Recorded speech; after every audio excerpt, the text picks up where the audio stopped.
Ladies and gentlemen, please take your seats. We'll be starting in 4 minutes. 请各位嘉宾尽快就座，我们的论坛马上开始。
Temperatures are rising, and so are sea levels. The world is facing serious storms, both metaphorically and literally. The only way humanity is going to get through this is if we work together. We've gathered specialists in business and innovation for a special forum on December 13th, live on stage and online. Don't miss it.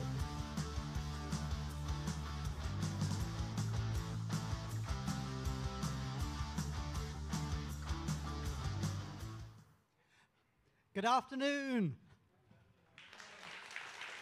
That's better. Good afternoon, distinguished guests and erudite panelists, and of course, all ladies and gentlemen, and those who are watching. We have, I think, several people online watching. So welcome to Pathways to a Sustainable Future. I'm Nuri Vitachi. I'm the editor of Friday Every Day. And I'm Ella Chu. I'm the host from Hong Kong Tsai Kung Wen Wei Media Group. So we're going to be your host this afternoon. And we want to set the scene by sharing one statistic, just one statistic. Here it is. Almost all the countries in the world signed a document called the Paris Agreement in 2015. This was a pledge to make sure the average global temperature did not rise beyond 1.5 degrees Celsius. Scientists warn that if it rose beyond 1.5 degrees Celsius, we'd have all sorts of strange effects like typhoons in November, and storms and floods and hurricanes. And guess what the statistic we're going to reveal is? It was 1.6 degrees above average. That was the statistic for 2024, released on Tuesday last week. 1.6 degrees. That means that our topic today is very well chosen. If we're going to do something about this problem, it's very urgent. So in this part of the world, we take this issue seriously, which is why so many important officiating guests are kindly supporting this forum today. Please welcome them as they join us on stage. 让我们有请出席今天论坛的各位主礼嘉宾上台。We're just going to step back a bit and call their names and invite them to come up on stage. Mr. Chirk Wing Hing, GBS, JP, Deputy Chief Secretary for Administration of Hong Kong SAR Government. Mr. Wang Song Miao, Secretary General of the Liaison Office of the Central People's Government in Hong Kong SAR. 有请中央人民政府驻香港特别行政区联络办公室秘书长王松苗先生。Mr. Li Yongsheng, Deputy Commissioner of the Commissioner's Office of China's Foreign Ministry in Hong Kong SAR. 有请中国外交部驻香港特别行政区特派员公署副特派员李永胜先生。Mr. Cheung Chi-kong, GBS, Deputy Secretary General of the Hong Kong Coalition.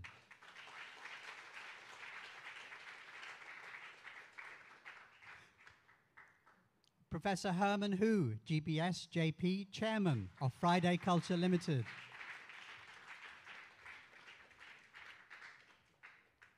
And Mr. Wang Kaibo, Vice Chairman, Deputy Chief Editor, Hong Kong Ta Kung Wen Wei Media Group.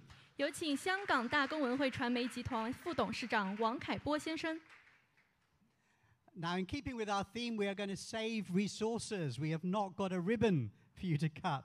Instead, we have a graphic on the screen behind you. It will appear momentarily, and it will have certain spaces on which we'd like the guests of honor to place their hands. 请各位主礼嘉宾稍后将手放在身后的大屏幕上，放在对应的图标上，在我们的倒计时结束后，再将手放下来。Now, if you turn part way round, you'll see a place to place your hand. And what we're going to do is we're all going to do a countdown, audience as well, from 5. And when we get to 5, please lift your hands. 5, 4, 3, 2, 1. And we declare the forum open. Thank you very much. 我宣布本次论坛正式开始。Thank you, and please stay on stage. We'll ask our cameraman to take a group photograph. So could you move towards the middle, towards the red circle? 请各位主礼嘉宾向前，我们拍一张大合照。And our cameramen are at the back. They're going to take photographs. 有请摄影师。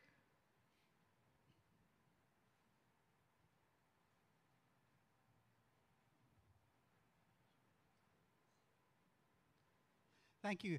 Please stay up there for a moment longer. We're going to ask some other guests to join you, co-organizers of this forum. 同时，我们也邀请各位尊贵的嘉宾上台， Let's welcome Mrs. Jeannie Hu. Please come up, Jeannie. Let's welcome Professor Whitman Hong.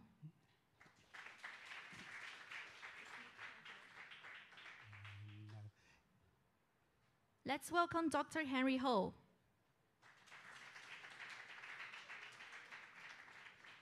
And also Dr. Winston Ho.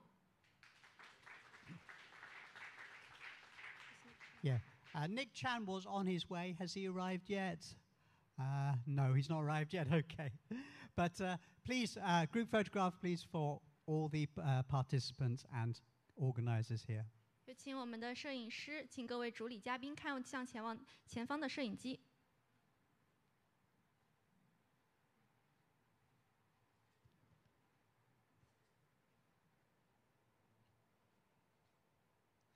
Thank you. You may take your seats, please. All except Professor Herman Hu. 请各位主礼嘉宾下台就坐。We're going to ask Professor Herman Hu to stay on stage to deliver the opening remarks, and a podium is being delivered as we speak.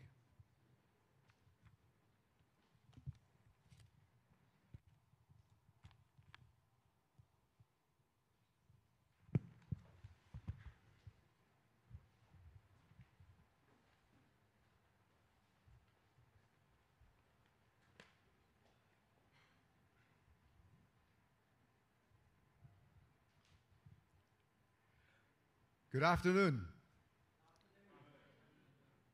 Mr.卓永興, Mr. Wang Songmiao, Mr. Li Yongsheng, Mr. Zhang Zhigang, Mr. Wang Kaipo, distinguished panelists, ladies and gentlemen, and everyone joining us online. Thank you for coming. I warmly welcome you to the fourth forum held by the Hong Kong Coalition and Friday Culture. This year, we are delighted to be joined by another co-organizer, News, a modern digital news operation from Da Gong Bao, the Chinese newspaper founded in 1902. In the first two gatherings in this series, we focused on international communications and on the need to make this world fairer and safer. Last year, the foreign theme was called Leading in a Time of Transition, as we detected major changes in everything from business to geopolitics. But climate change kept cropping up as a crucial underlying concern in all areas. What good are all of our achievements if cities are underwater or devastated by hurricanes or methane storms? So this year, we are putting the environment front and center as our main theme. That's why we have our title, Pathways to a Sustainable Future. I won't pretend that there are easy answers to all these challenges. Indeed, scientists worry that humanity has damaged the natural world so badly that it can't be fixed. I respect what they say, but I still have hope. Let me share a story from recent history. In 1963, Chinese scientists warned that the giant panda was in danger of extinction. The government established a reserve for the animal in Sichuan province, and the scientists said it was very difficult, perhaps impossible, to breed them in captivity. Yet, those Chinese scientists won't take no for an answer and kept on working. Results? There are hundreds of giant pandas living with humans, and at least 1,800 of them living wild in the mountains. Scientists have worked out how to breed them and reintroduce them into the wild, and they have been taken off the endangered species list. Hong Kong, we have 6 giant pandas, 2 of them born just a few months ago, right here in Hong Kong. China's national animal is so popular with our residents and tourists in this city that economists even completed or compiled figures for a panda economy. I share this story because it started off with a problem that seemed impossible to solve and ends with people successfully turning the situation around. People are the answer. People like Ms. Meng Liu, a sustainability specialist from the United Nations. She sent us a video message which we will hear shortly. UN participants said last year that the single biggest contributor to enabling countries to achieve the UN most important set of sustainability goals is not UN groups, but the Belt and Road Initiative, which was launched by China 10 years ago. One more story to share. Earlier this year, a research group connected to Bloomberg News was measuring the growth of clean energy around the world. When they got to growth figures for wind power, they noted that the total wind power output for the world was not growing, but falling. Then they got to the data from China and discovered that China has added so many wind farms that it wiped out the entire global shortfall and turned a negative figure into 5% increase. So one community can make a difference. In fact, China had implemented more solar and wind power projects than all other countries put together. It has switched more vehicles to clean energy than all other countries combined. And of course, China is also a leader in reforestation, in battery production, in investment in clean energy R&D, in greening deserts, and so on. A recent report showed that China had managed to cut the cost of solar panels so low that poor people in rural areas of developing countries like Pakistan, they were canceling their electricity contracts and running their homes entirely on Chinese-made solar panels. In October, the International Energy Agency released a report that said China was on target to add more renewable energy capacity in the next 6 years than all of its planet's 200 other countries combined. I can go on, but you get the point. One community can make a difference. You may be asking yourself a question. Why are these facts not more widely known? My answer to that is that they should be. And we're trying to make that happen.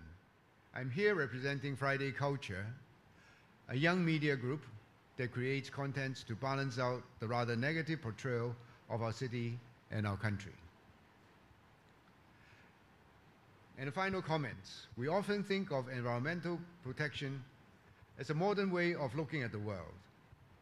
But 25 centuries ago, a teacher named Lao Tzu already taught us the importance of harmony between man and nature.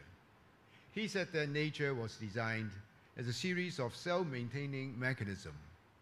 All humanity has to do is make sure they don't stop the miracle from happening.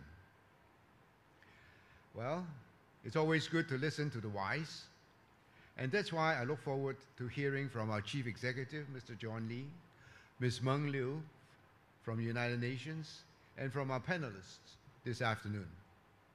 Thank you. Hope you enjoy the forum.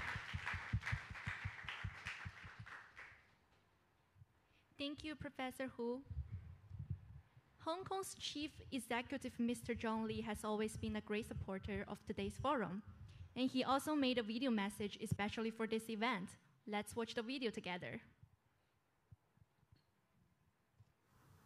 Secretary General Wang Songmiao, Deputy Commissioner Li永胜, Professor Herman Hu, Mr. Zheng Jiguang, Mr. Wang Kaibo, distinguished guests, ladies and gentlemen, good afternoon. I'm pleased to speak to you at the 4th International Forum organized by Friday Culture Ltd, the Hong Kong Coalition, and Dot News. You are gathered to discuss a topic of vital importance to Hong Kong and indeed all of humanity: pathways to a sustainable future. The world is faced with accelerated changes not seen in a century. Amid deepening geopolitical tensions, escalating trade disruptions, and increasingly severe environmental challenges, exploring the path to sustainable development has become the responsibility of our generation, as well as a valuable legacy for the generations to come. As one of the top 3 global financial centers, Hong Kong is committed to supporting the cause of sustainability through our strengths in finance. Hong Kong is a leading sustainable finance hub in Asia.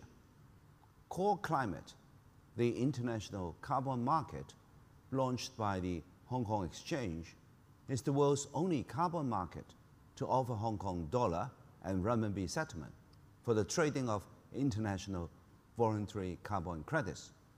The Hong Kong Monetary Authority has unveiled the Sustainable Finance Action Agenda.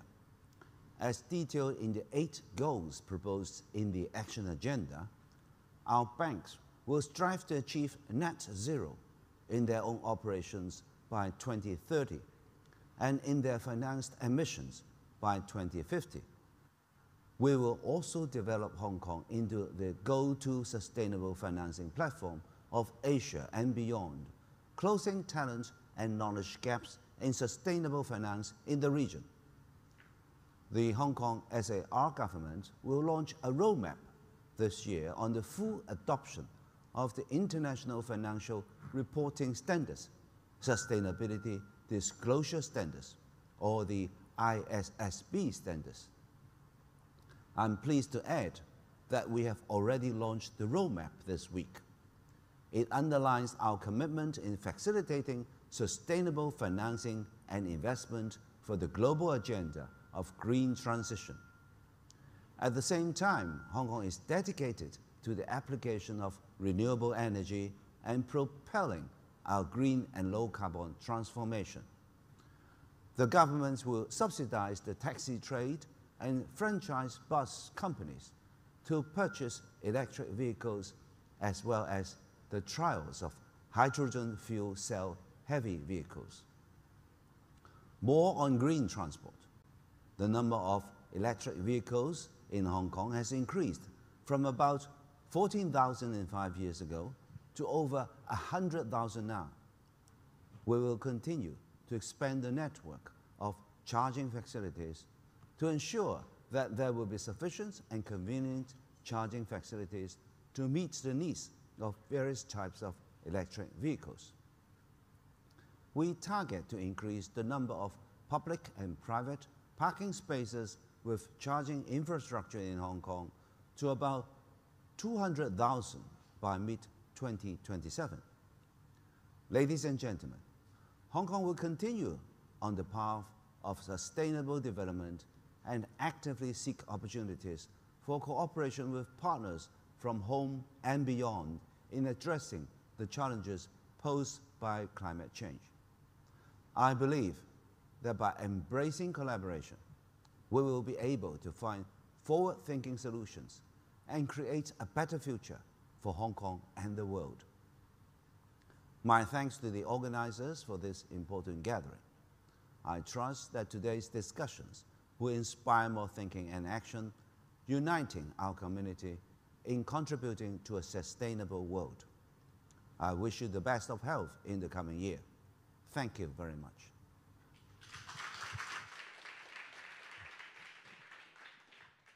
Thank you, Mr. John Lee, for sending that message to us. Some of our officiating guests has other duties, so they might leave first. 我们有几位主礼嘉宾还有公务在身，会先行离开。感谢你们的到来。Thank you for your support. Now, our next we've got a video message from Ms. Meng Liu. Yes, many of you will know that the world's nations have pledged to fulfill a series of sustainable development goals with a 2030 deadline. It's a challenging deadline. Yeah, let me just say a few words about the lady you're about to see on screen. The United Nations realized that UN and NGOs could not achieve much. They needed big governments, they needed business people. So they arranged something called the Global Compact. Now, one of the meanings of the word compact is a treaty or an agreement, pact. So this lady, Meng Liu, is one of that team, and she's getting private businesses and organizations in China and around the region to join in this mission. And that's what she's going to talk about today. Let's step away and watch the message from Ms. Meng Liu of the United Nations Global Compact.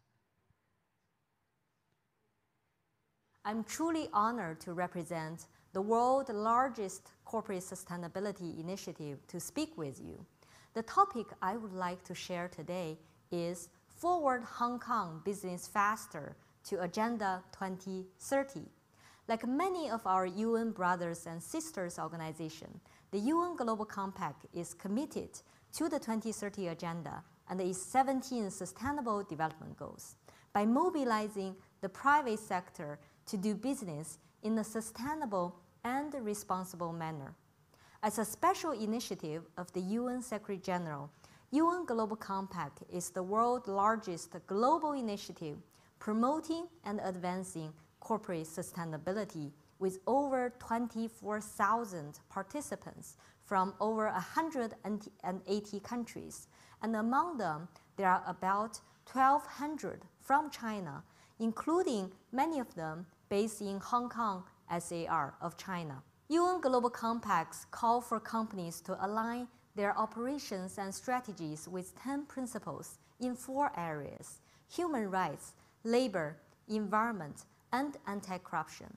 And some of you may realize these 4 pillars can be linked to what we call ESG, environment, social, and governance. And this is a concept we proposed about 20 years ago based on the 10 principles of UN Global Compact in the area of human rights, labor, environment, and anti-corruption. We trust that the ESG ecosystem in Hong Kong has set an ambitious example to many parts of the world. For example, Hong Kong SAR government was the 4th largest source of aligned government green bond last year. Hong Kong is also the early adopter of ESG and non-financial mandatory disclosure of the listed companies that helps boost the investment confidence and transparency. For example, Hong Kong Exchange and Clearing Limited played an important and active role to advance corporate sustainability.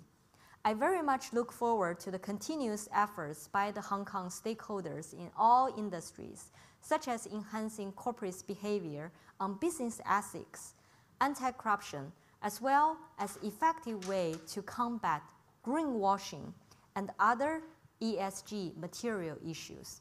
Today, many companies already get the sense of how to integrate ESG into their investment product and operations, as well as governance decision, but may not understand well how to work on it faster or lead to a more extensive impact.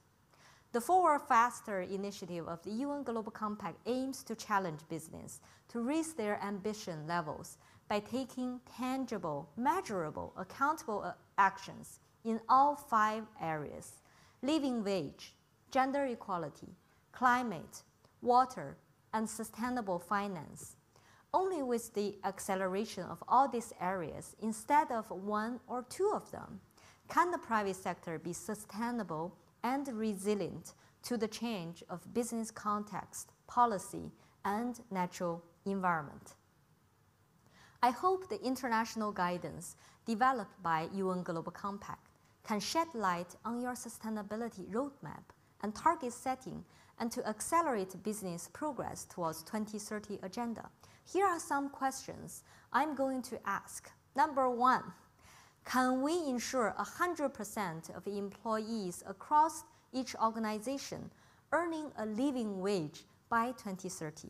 Number 2, can we set corporate science-based net zero emissions target in line with a 1.5 Celsius pathway to combat climate change? Number 3, can we ensure companies apply equal pay for the work of equal value by 2030 and ensure equal representation, participation, and leadership across all levels of management by 2030?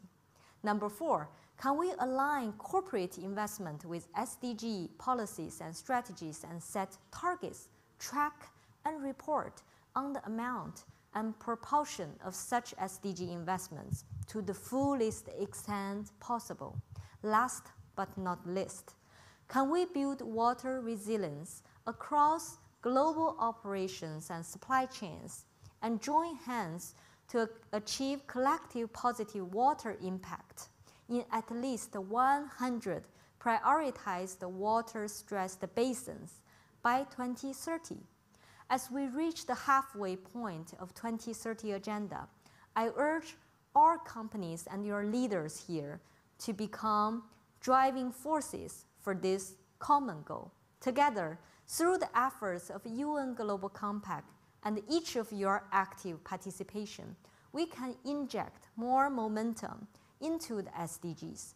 Thank you once again to all the leaders and participants today, and I wish today's event a great success and many actions to follow. Thank you.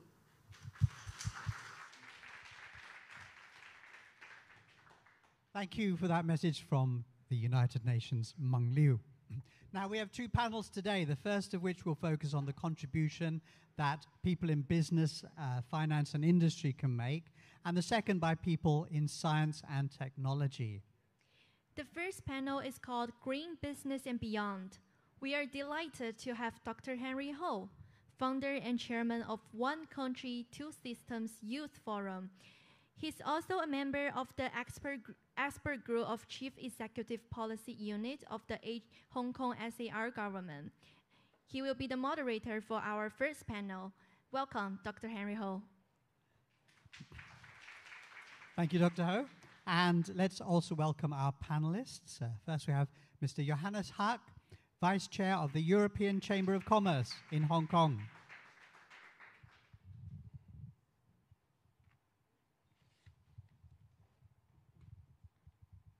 And we have Mr. Joseph Low, Managing Director of CLP Power Hong Kong Limited.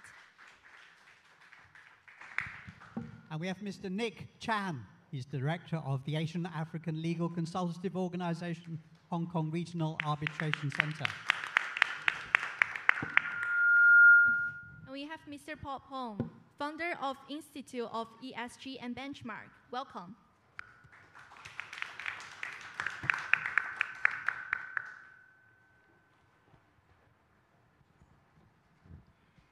Okay.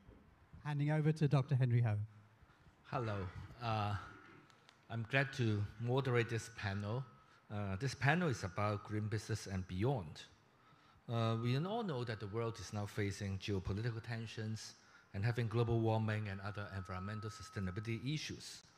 And in recent years, Hong Kong has made achievements in green financing and bonding, and we are also introducing renewable energy, green and hydrogen transportation, green buildings, etc. And our goal is to achieve carbon neutrality. In this panel, we are glad to have experts from Europe and Hong Kong here, and they come from finance, power generation, as well as legal sectors. My first question goes to Mr. Johannes Haak. Johannes, you are also the president of the German Chamber of Commerce. Can you share with us what do you think about the role and unique advantages of Europe to boost green businesses and industries in Hong Kong? Thank you very much, Henry. Actually, I'm also, which is maybe more pertinent, the co-chair of the Sustainable Finance Working Group of Eurocham, which is where all the European banks get together to discuss how we can aid Hong Kong in its role here. So I think the first positive message, Hong Kong is already doing quite a lot. It's been mentioned in the keynote speeches. Hong Kong is one of the biggest provider of green bonds. And I looked up, before I came here, I looked up who are the investors in these bonds. And of the bonds that have been issued so far, the biggest investor is an American hedge fund, followed by a German insurance company. So, and then come a number of other fund managers from Europe, from across the world. So Hong Kong, in that sense, is already playing a very important role because it is already truly acting as an international finance center also for green bonds. I think that's a key positive, and that's something very important. Another thing that was also mentioned is that Hong Kong has now said we will adopt the ISSB, the International Sustainable Standard Sports recommendations on how to report, have made out a pathway for that. I think these are really very good things. In day-to-day life, to make also maybe that comment, I think in Germany, when our green career started, it was initially more sort of a grassroots movement. So people felt, okay, the environment is not so good, we need to do something about the environment. It was very much about the people saying, okay, how do I recycle my paper, how do I recycle my batteries, things like that. On that level, I think, frankly, in Hong Kong, we still have a little bit of ways to go to ensure that certain things become more embedded in people's minds. I was at a different conference recently where all the water was served in tin cans. And a tin can for water is a very energy inefficient use of energy, so that's not super sustainable. So things like, how do you make sure that events are sustainable? We've heard the chief executive talk about the drive to make the cars more sustainable. Of course, you can think about every conference you have on sustainability. You drive all the participants there in electric vehicles. I think these grassroots things are ones where day to day there is still room for potential. On the high level of finance, I think it's doing very well already. And of course, the role going forward will be to make sure that more money coming out of Europe is deployed in Hong Kong, but also deployed in the mainland, and in the other, particularly important, in the other countries in the ASEAN region, because China is already, of course, very well developed on its pathway. A lot of other places here can benefit from Hong Kong channeling money to ASEAN countries to be deployed there in improving their sustainability. Thank you. So, hi, Joseph. You have worked in CLP, the largest power company of Hong Kong, for over 20 years. And what do you think Hong Kong can play to boost green business development, in particular power generation and electricity sectors? Thank you, Henry. Hong Kong's power sector actually plays a very important role to decarbonize Hong Kong. Just to give you a sense of what the carbon emissions of Hong Kong is, roughly around per year 40 million tons of carbon, right? 60% of it comes from the power sector. And another 20% comes from the transport sector. So if you can imagine, if we can decarbonize the power sector to providing a zero carbon electricity supply, we can essentially solve over 80% of Hong Kong's carbon emissions issues. So what the power sector has done, and the Hong Kong government is taking a very good lead in doing this, is that we've set for Hong Kong a net zero target for 2050. Now, you might think, well, there are a lot of places that have set net zero targets around that time, right? What's so special about Hong Kong?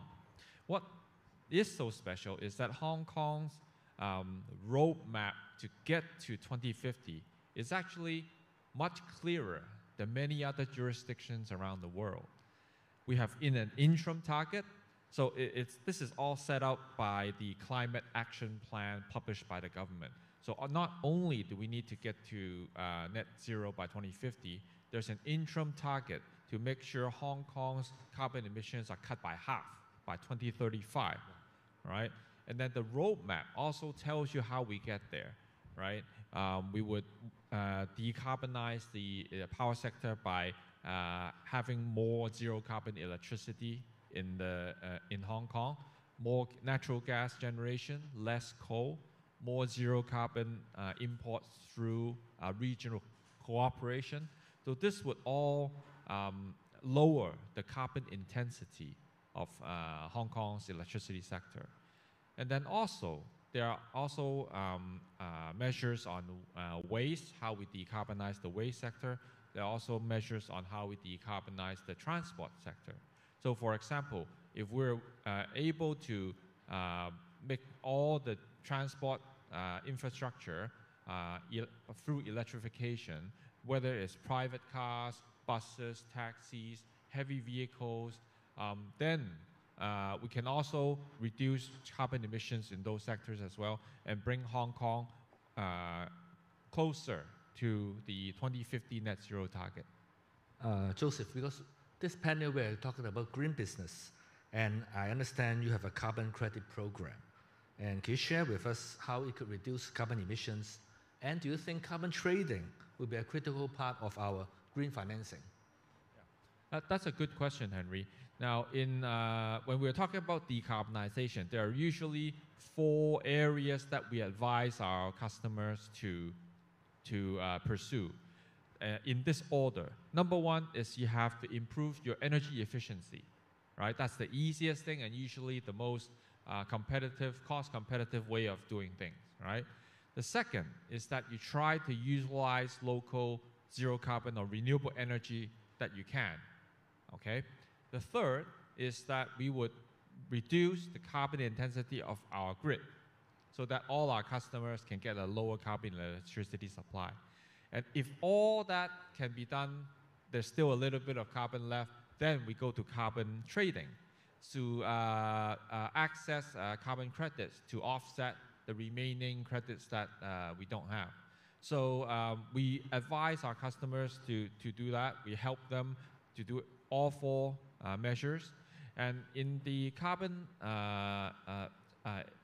selling program that we actually have renewable energy projects in mainland China and in India that produce carbon credits and that we make available to be sold to interested customers that we come across.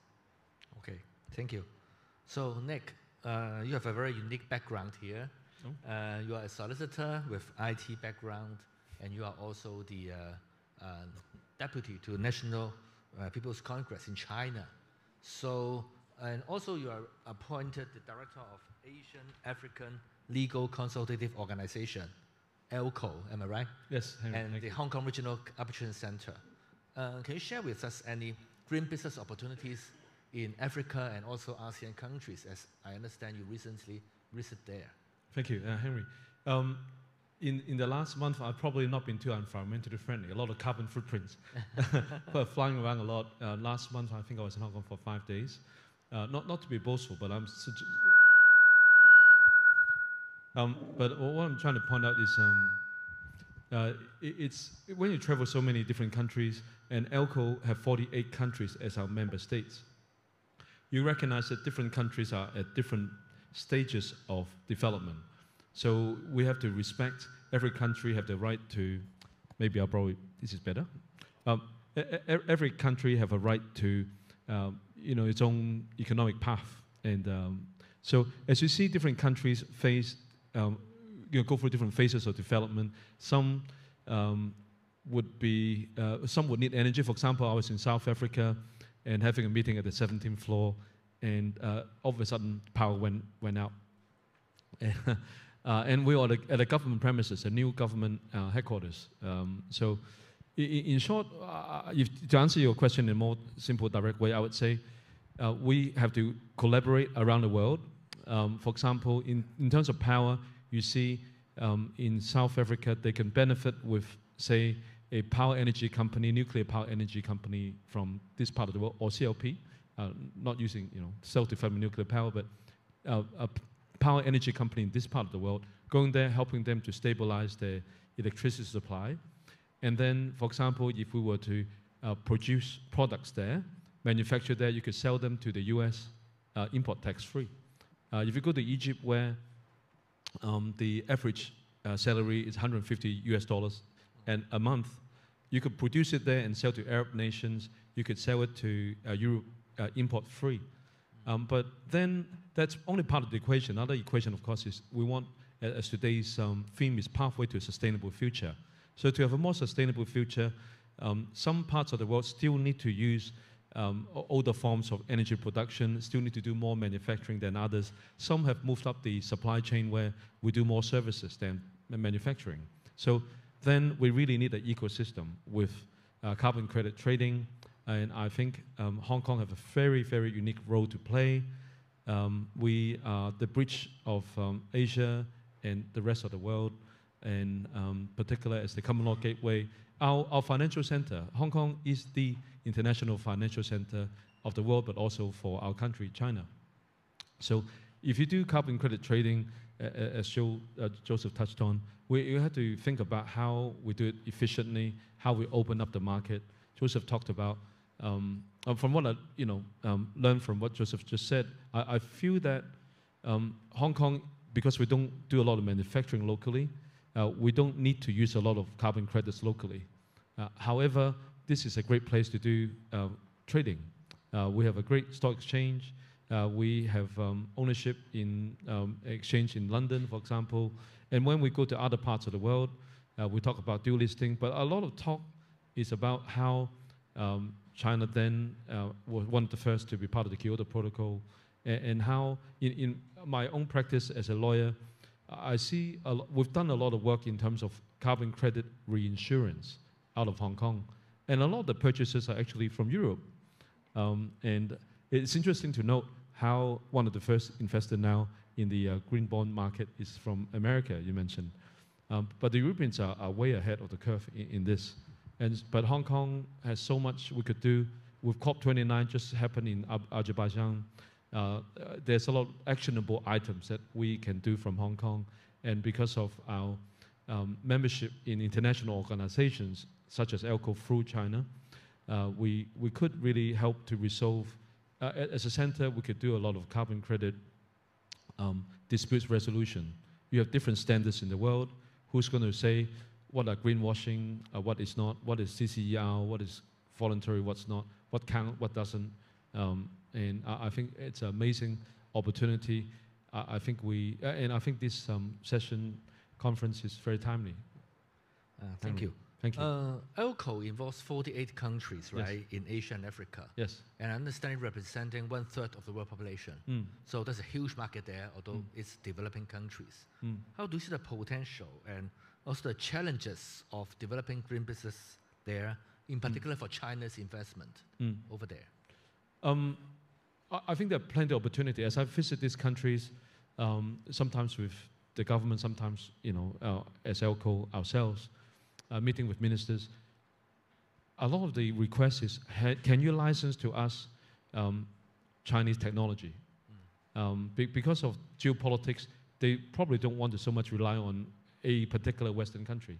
So they would prefer to have a more collegial sort of approach to this. So they want to license from us. They also want, a lot of them fully embrace the Belt and Road Initiative.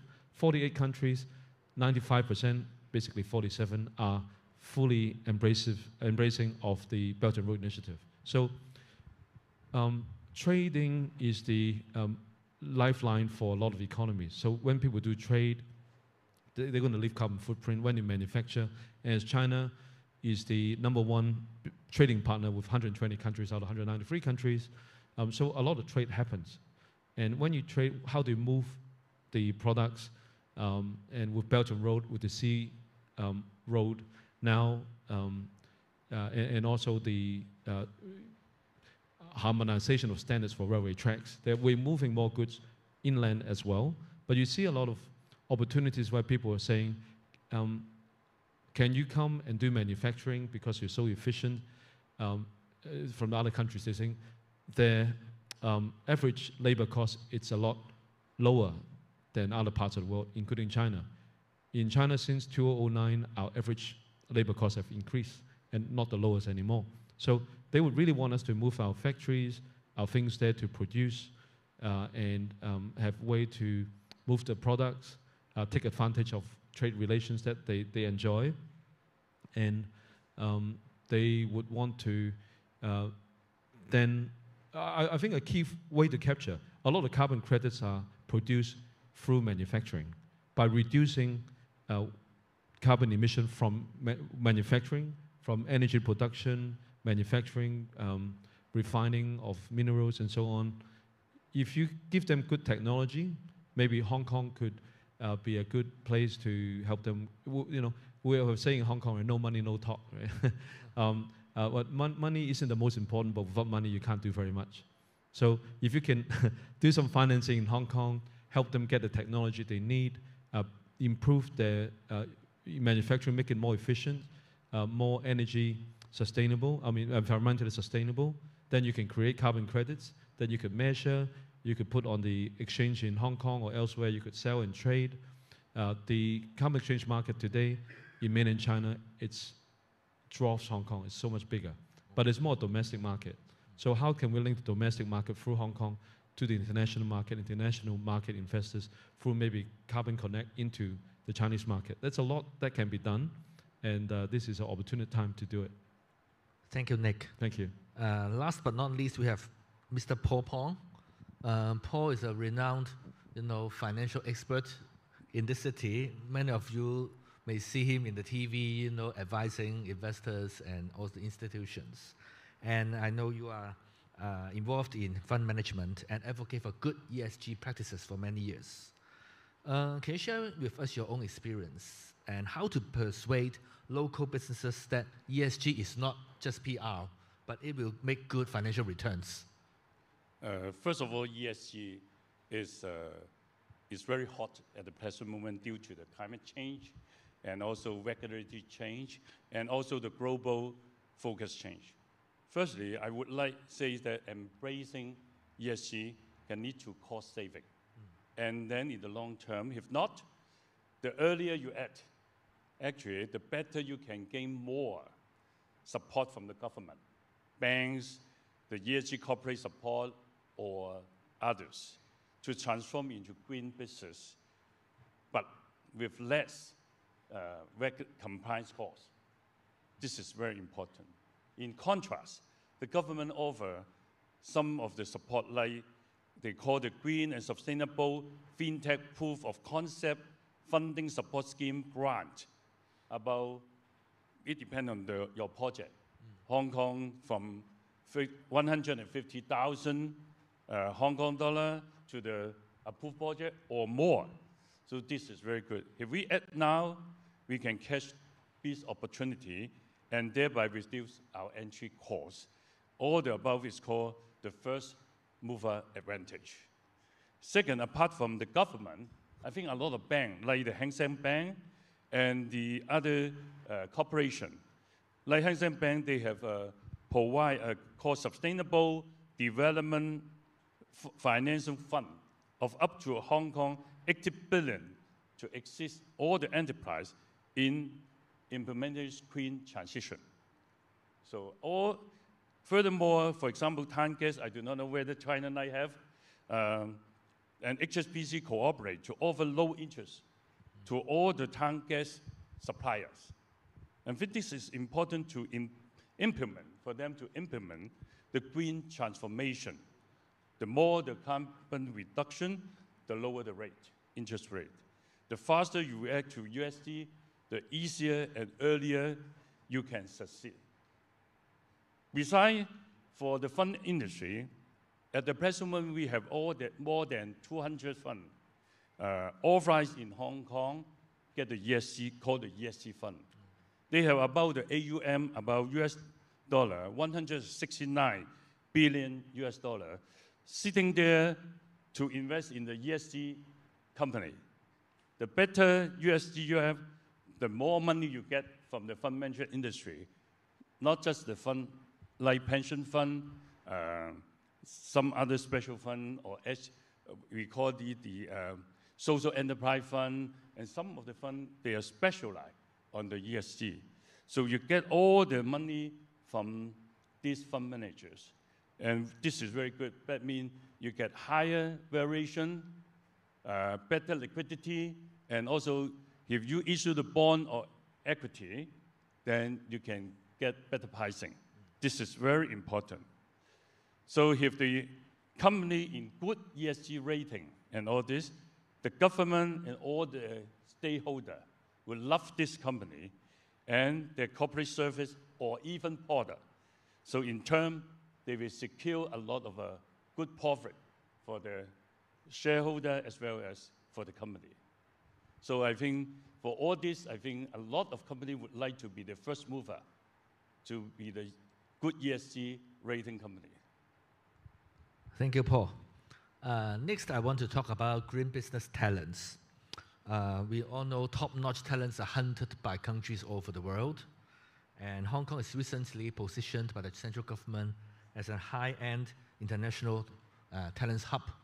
So I want to ask Johannes. So we know Hong Kong has a lot of talent pass scheme already. For example, if you have annual salary over 2.5 million Hong Kong dollars, or you graduated from QS 100 universities, you are welcome to come to Hong Kong and find a job. Before, you need to find a job first, which is not that easy, and then you get a visa. But now you can come to Hong Kong for like 3 years. So if you are a technology or financial talent in Europe, what factors would you consider whether to live or work in Hong Kong? Thank you. I think one factor that a lot of people consider, so I work in a bank full time, and we have a lot of interns who come here from Europe, who come here from the German universities that are also part of that top talent scheme. In the first instance, everyone obviously who comes to Hong Kong loves it. This is a great place to live, it's a great place to hike, it's a great place to eat. We all know it's just a fantastic place to be. One issue that is, I think, adding a little bit of complexity, and where this forum is actually very helpful, is language. I think it's fair to say that Putonghua, like Cantonese, is not an easy language. And it is, I tried when I came to Hong Kong to learn Cantonese. I did not succeed. Holan, I think it's very difficult. And so language, I think, is an area where Hong Kong will need to make, to increase or sustain its efforts to make sure that English remains the language that is spoken in financial institutions. Because the feedback I get from those students who have applied in Hong Kong is that their talent is very welcome, but the language skills are an issue, that there is more demand for Putonghua speaking people than for English speaking people. I think that is an area where maybe not a quota, but a sensitivity to this issue would be welcome. We also spoke, I said earlier, CLP is a prime example of a company that has a very diverse mix of people that they hire. I think companies here looking to hire should look across the spectrum and across the language spectrum. Because except for that, obviously Hong Kong does offer a lot beside the good living that you have here. This will be over time the place where really, with the taxonomies aligning from mainland China and the EU and being aligned here in Hong Kong, there will be huge space to make this the prime place where you channel investment into the funds that are here already, into additional ones. Again, not simply for the mainland, but most importantly also for all the other countries in the region. So the short answer again is, think of language a lot, make sure that you have a diverse set of skills that are unified, ideally by, I'm German, but by the lingua franca English. Thanks, Johannes. Our dear audience may want to know that actually we have a new policy in Hong Kong where permanent residents of non-Chinese can now apply for a 5-year, multiple entry card, much the same way as Hong Kong residents to go to China. And I think that's also very attractive to foreigners thinking about moving to Hong Kong. Paul, so you have done many ESG training. Do you think we have enough ESG professionals? And if not, how can we attract more to really fulfill the demand of this booming business?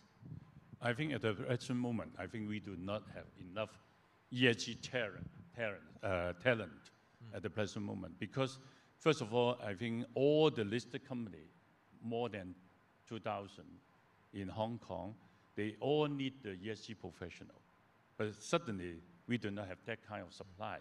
So the main reason is that if you look for a lot of big company, like the Hang Seng Index company, blue chip company, if I think their ESG staff is moving to jumping to different company because a lot of them is corporate is, having enough staff.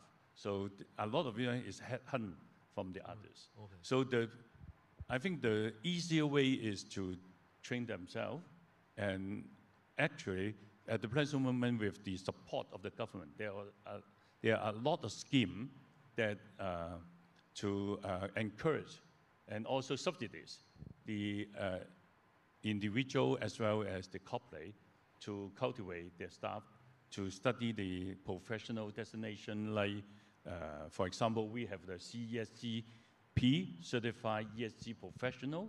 So it's like the CFA and CFP, etc. Then you can train them in a short time, and then they get a very good idea and discipline being the ESG professional. And then they can work in the different company, and after, because they have the actual experience and also try out in the company, then they can train up to be the ESG professional. So I think it needs time to cultivate enough ESG professional at the present moment. Nick, what's your views? You are our deputy to the National People's Congress, right? And you have a lot of opportunities talking to the central government officials. So how can we attract more international talents? I think you need to build a bigger market.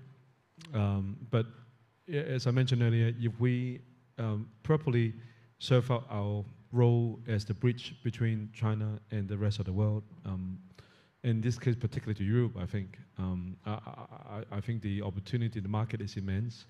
Hong Kong have 5 of the top 100 universities in the world.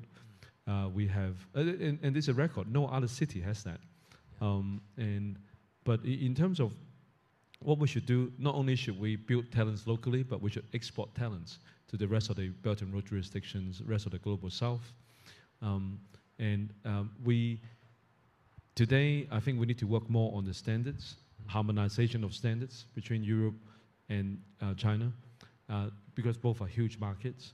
And China in particular, I think in 2021, we produce 1/3 of the world's CO2. And in a few years, apart from the 30-60 plan we have, right, carbon peak by 2030, what we're trying to do is to merge the markets and reduce the uncertainty. We have to unlock the value I think we have today.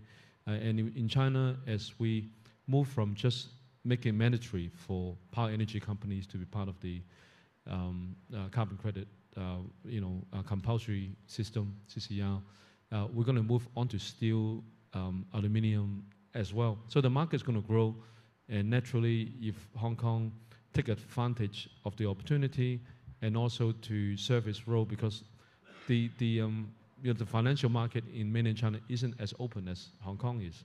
So when you do this trading, if you open it up and through, as I mentioned just now, Carbon Connect, I think we can afford to train a lot more people and naturally attract a lot of people here. Technology, I think, is also key. You talk about national policy. National policy is to use innovation to drive growth.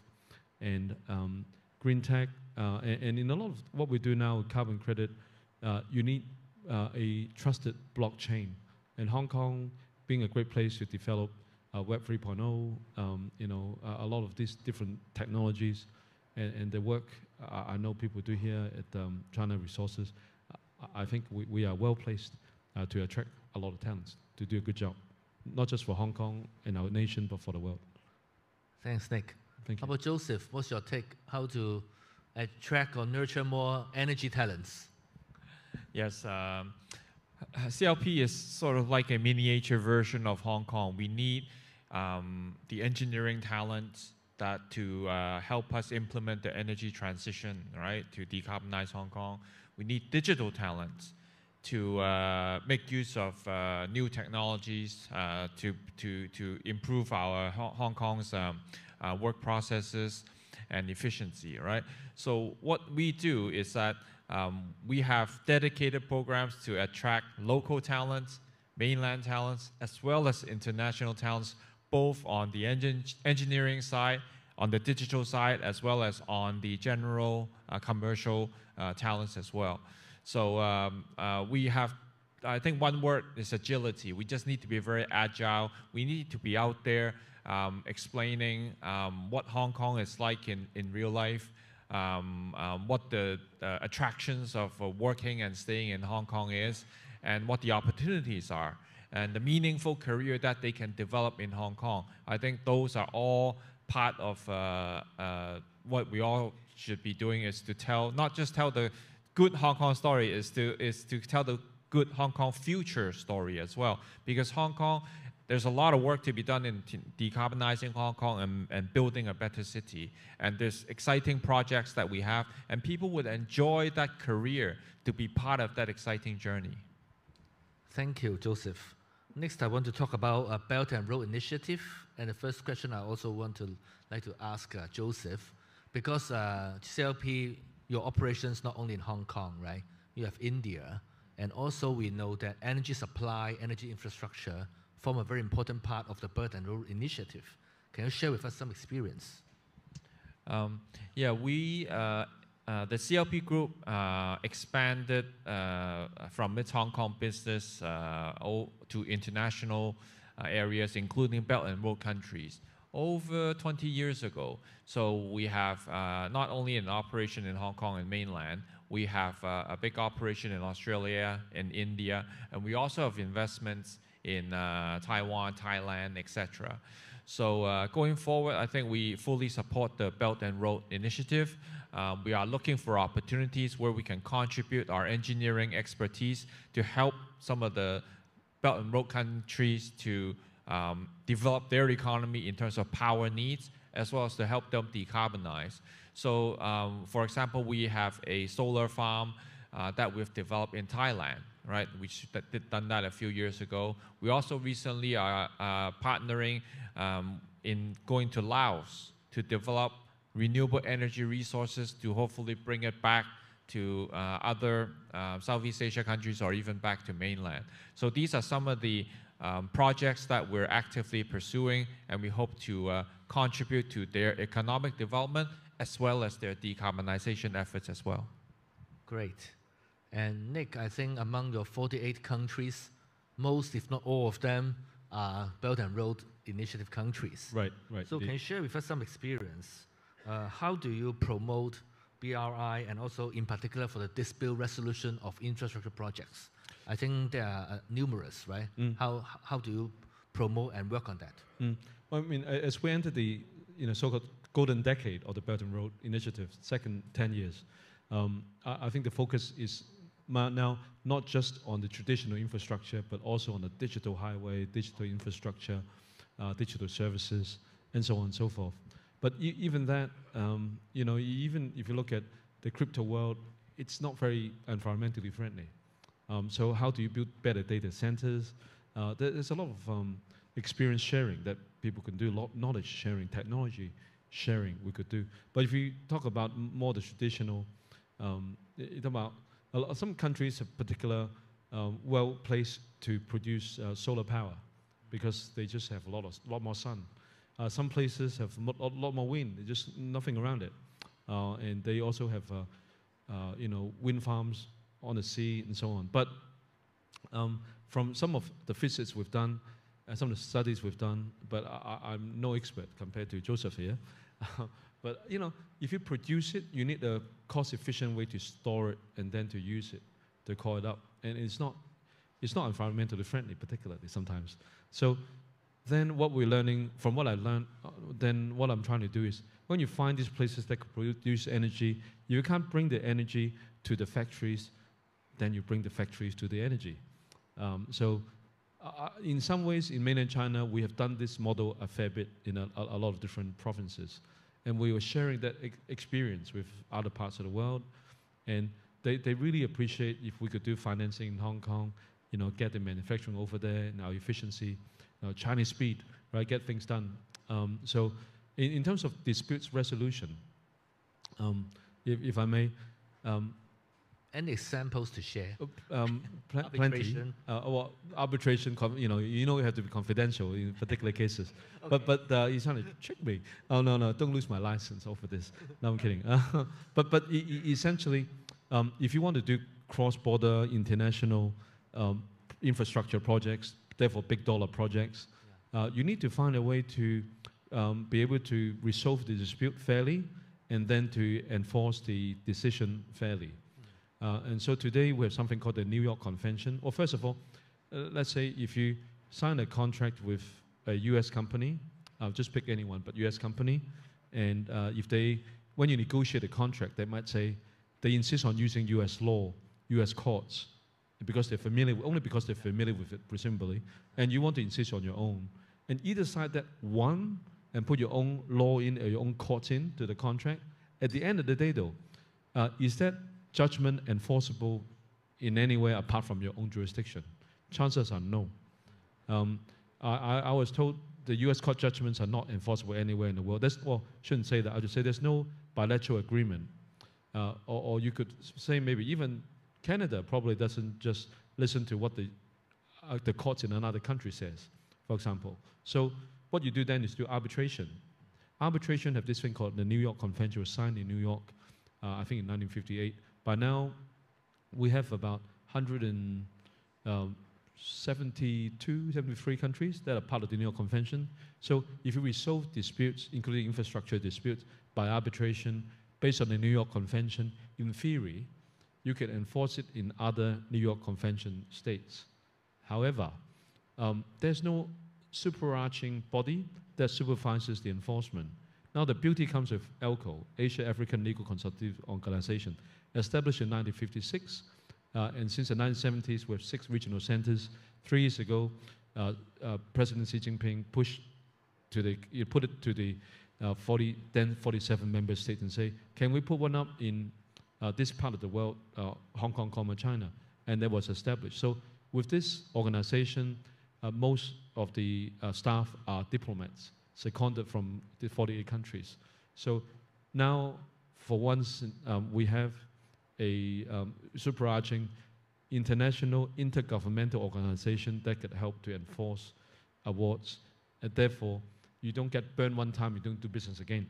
But that's particularly useful in big infrastructure projects, big projects.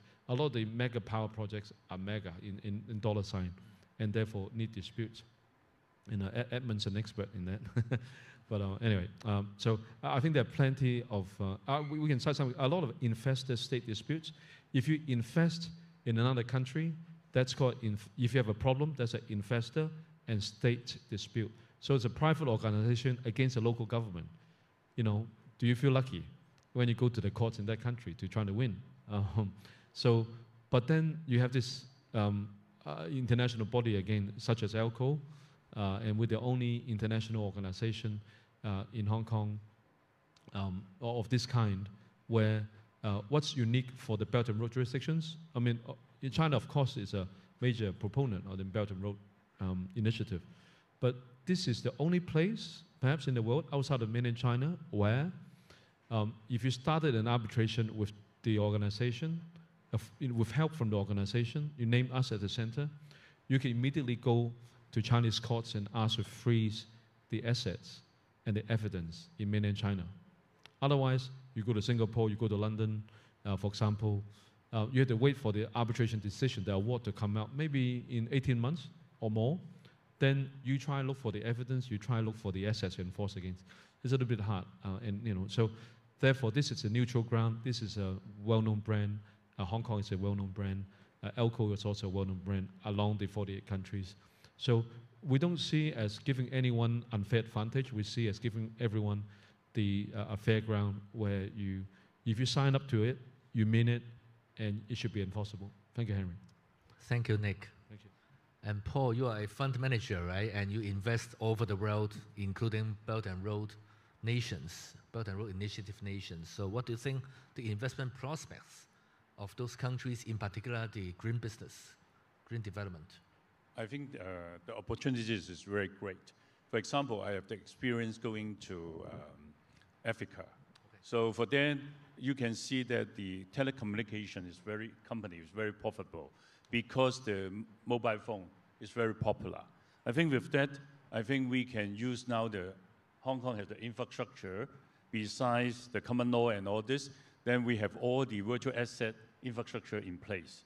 I think we can tokenize and also from the real asset to digitalize using the mobile phone to trade and to collect all the money from very small to large amount.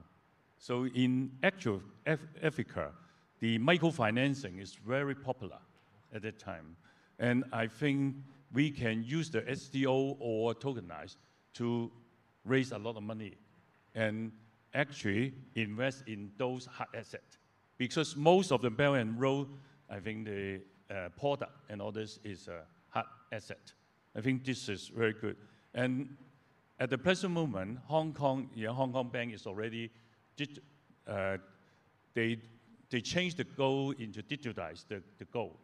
So I think the gold can be like the digitized and then use as USDC or what and then use a Web2 or Web3 to trade. I think the Belt and Road people can learn faster than that because they have the mobile phone, they have no burden, they can learn faster in the new way of dealing material investment and also trading I think the investment. Kind of last even if mover it's a hard advantage. asset. Yes. Okay, thank you, Paul. Well, in the past 40 minutes or so, we started from Europe to Africa, ASEAN, and Belt and Road. Now let's come back to Greater Bay Area, come back to China, where Greater Bay Area includes Hong Kong, Macau, and 9 cities in the Pearl River Delta. And my first question is for Joseph. I think CLP is a pioneer in building energy facilities, right, in the Greater Bay Area. The Daya Bay Power Station is like 30 years old. And can you share with us your experiences and what are the potential for energy development in Greater Bay Area? Yeah. Yes, we started the Greater Bay Area Cooperation in the 1980s. Before the term existed. Way before the term existed. Actually, in the 1970s, we started selling power to Guangdong because in 1979, with the early days of the open door policy, there's great demand for electricity, but there's not enough electricity. So we ended up selling power to Guangdong in Hong Kong starting 1979. And then we were very glad to be part of the Daya Bay Power Station venture. That was at the time the largest Sino-foreign joint venture at that time. We were able to structure the project using Hong Kong's background and electricity demand to build the power station, which at that time costed roughly around 1/3 of the whole mainland's foreign reserve. That's how much it cost. So we were very glad to be part of that, to be part of the open door policy to implement. So we've been in Greater Bay Area for many, many years. And going forward in the future, we continue to see great opportunities. For example, we're developing our energy service business in Greater Bay Area. Now, in Greater Bay Area, obviously, the power shortage situation is much alleviated, not like in the 1970s and 80s, right? But there's still opportunity for doing energy service. How can we help them make their shopping malls, make their district cooling infrastructure more energy efficient, right? And that's what we're currently doing right now. So is Hong Kong going to import more renewables or nuclear in the future? How does it fit into our carbon blueprint? Yeah, that's a good point. Now, as I just mentioned in the climate action plan by the government, by 2035, we aim to import more zero carbon energy through regional cooperation with the mainland in Guangdong primarily. So that could come in the form of nuclear energy, it could come in the form of renewable energy. So we're actively developing that, and it's a key part of how we help Hong Kong decarbonize in the future. Thank you. And so Johannes, Hong Kong is always a gateway to China, and now we have the Greater Bay Area under the concept of one country, two systems. How do you see the prospects of GBA and how European companies can play a role? When I came to Hong Kong in 2018, and that was just when also GBA was beginning to be a term. And I think for quite a number of years, the Europeans always said, well, it sounds great, but what is it actually? I think this is now actually changing, that we can see what it is, and we have actual examples. We have, for instance, in logistics with the airport, the cargo airport obviously is very important for Hong Kong. And you have now interoperability between the mainland and the Hong Kong airport, where you can actually see customs clearance taking place much more easily. So I think GBA is now becoming more alive. For Europeans, you mentioned earlier, Henry, the scheme where permanent residents of Hong Kong can now travel more easily to the mainland.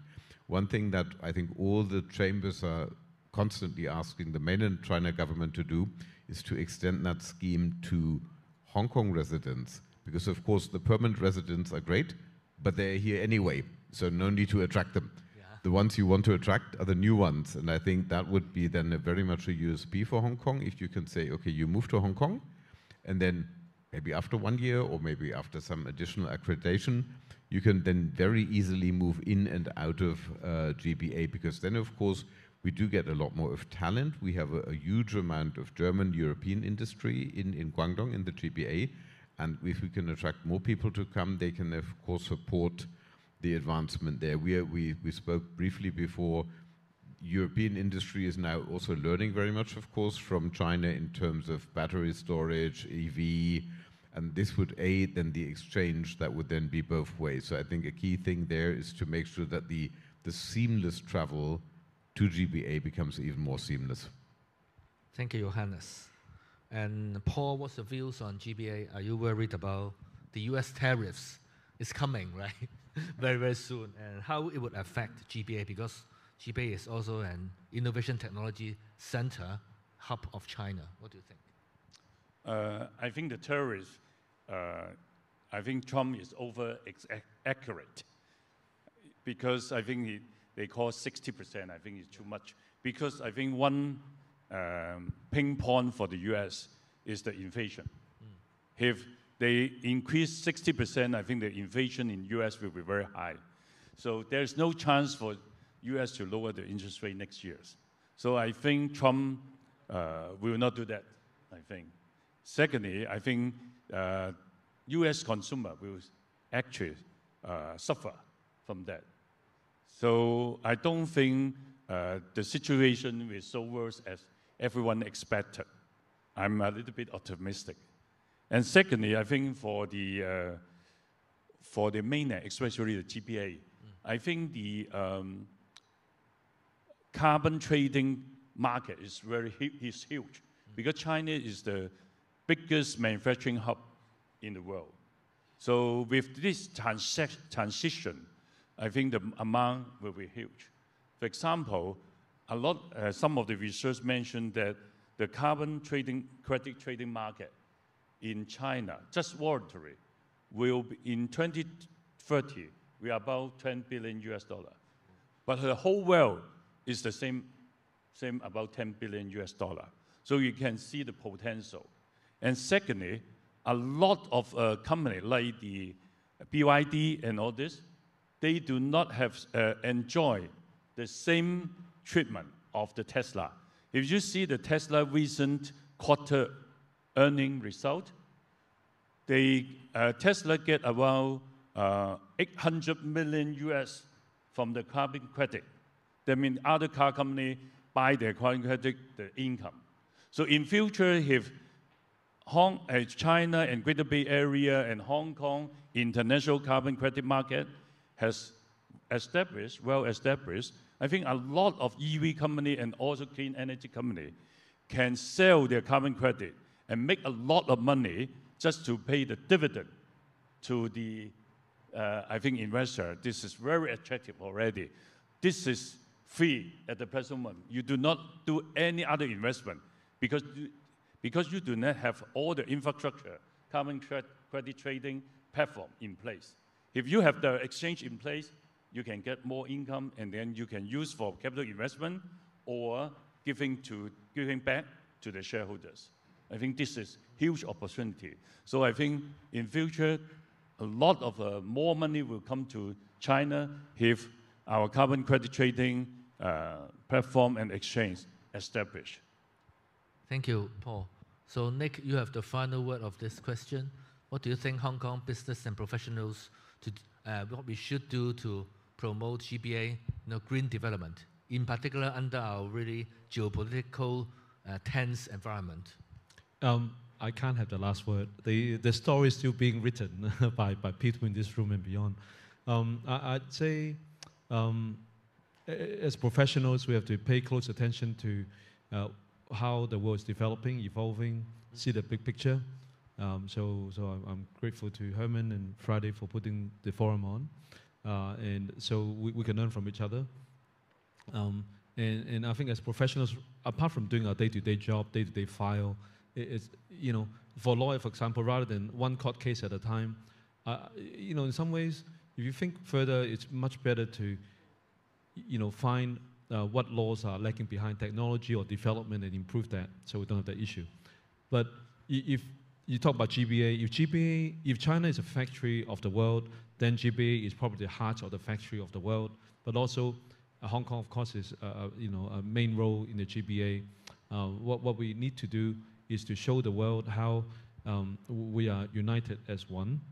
We bring along our 10 friends, 十兄弟, right, to go see the world, and we talk about 拼船出海, which is to, if we go outside our safety environment in a ship, then we tie our ships to go together. It's a lot safer.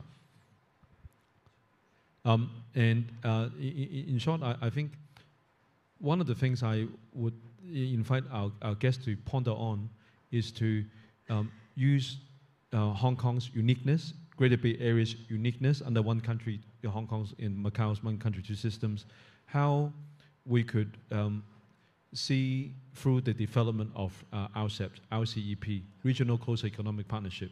Now you can make 40% of the product in these 15 countries, and you could sell to many different parts of the world, tax-free.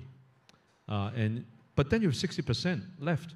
The 60% perhaps you can make it in places like South Africa, so you could then sell the products tax-free to the US, tax-free to 15 countries in Asia, and Egypt similar to Europe.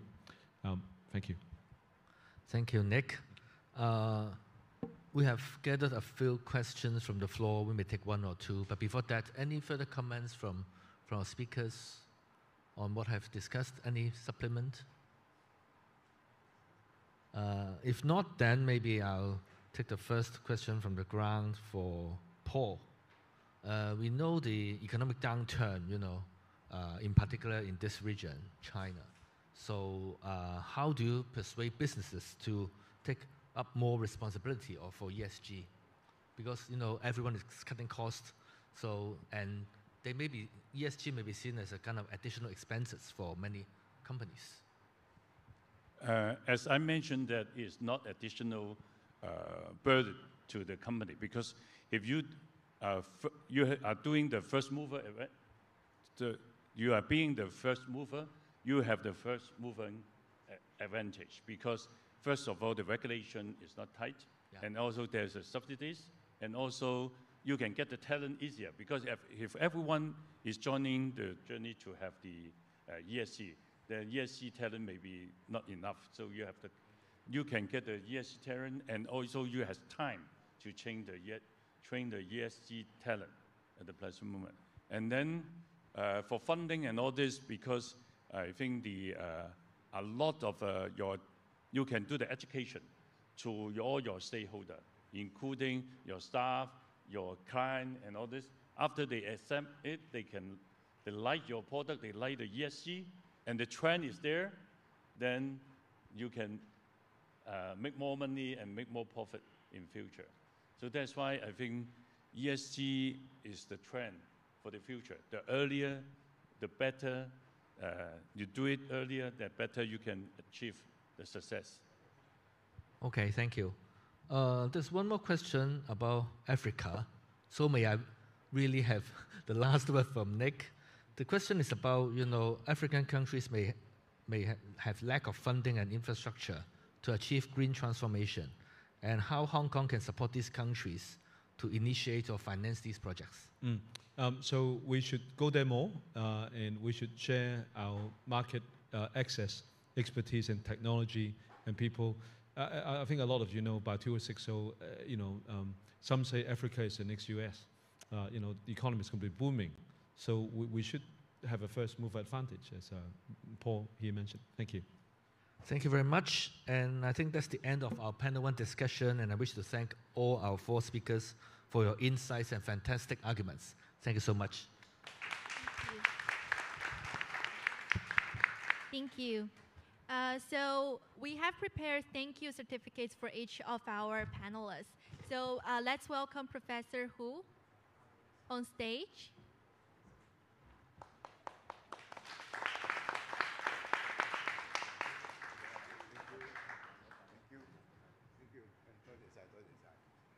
Professor Hu will hand out certificates to our panelists, Johannes Hack, Nick Chan, Joseph Law, and Paul Pong. And of course to our moderator, Dr. Henry Ho.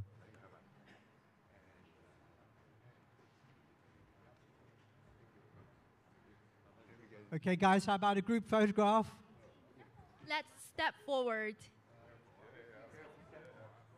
Nothing happens in Hong Kong without a group photograph. Picture it didn't happen.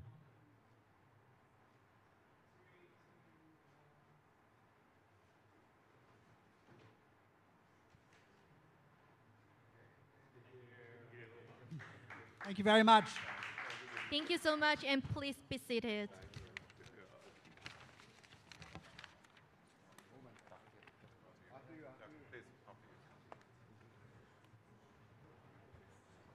And now we have a little treat for all of us now. We talk a lot about the importance of the environment, but seeing is believing, right?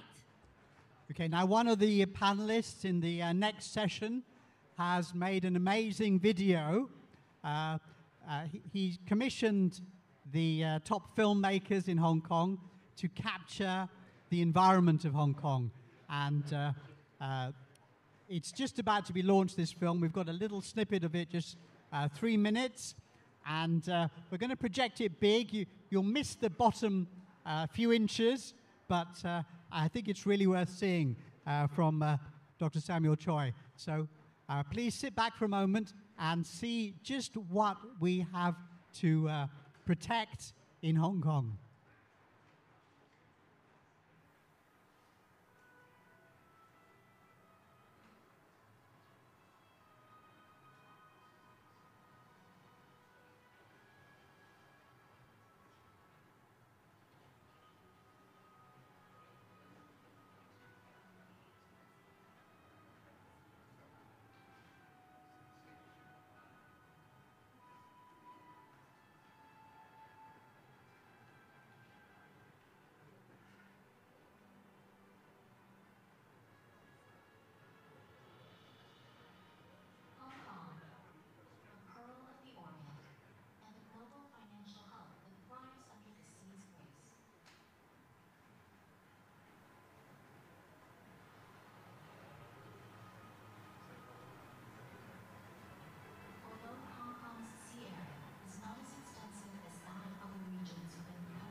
Located in the eastern part of Hong Kong, the waters of the Mears Bay and the Port Shelter are blessed with the highest natural habitat diversity of Hong Kong waters.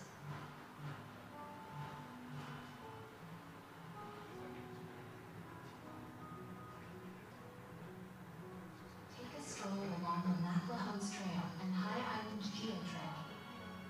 Get to the UNESCO Global Geopark and enjoy the geo wonders crafted by the ocean and volcanic activities. Whether you go there for field studies or guided eco-tours, you will find this nature education journey nourishing. Only if we learn how to appreciate that will we cherish nature. The sea is the epitome of Hong Kong.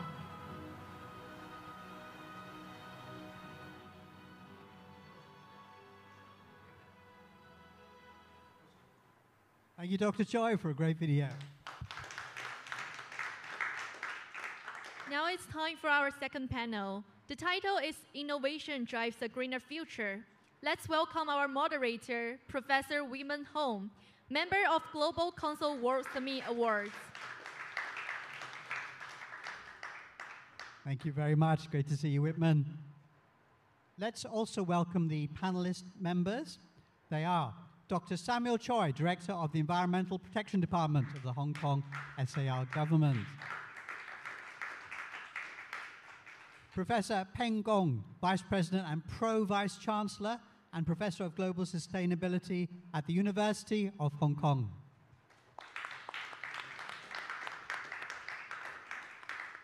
And let's also welcome Professor Michael Yang, Senior Vice President at the City University of Hong Kong.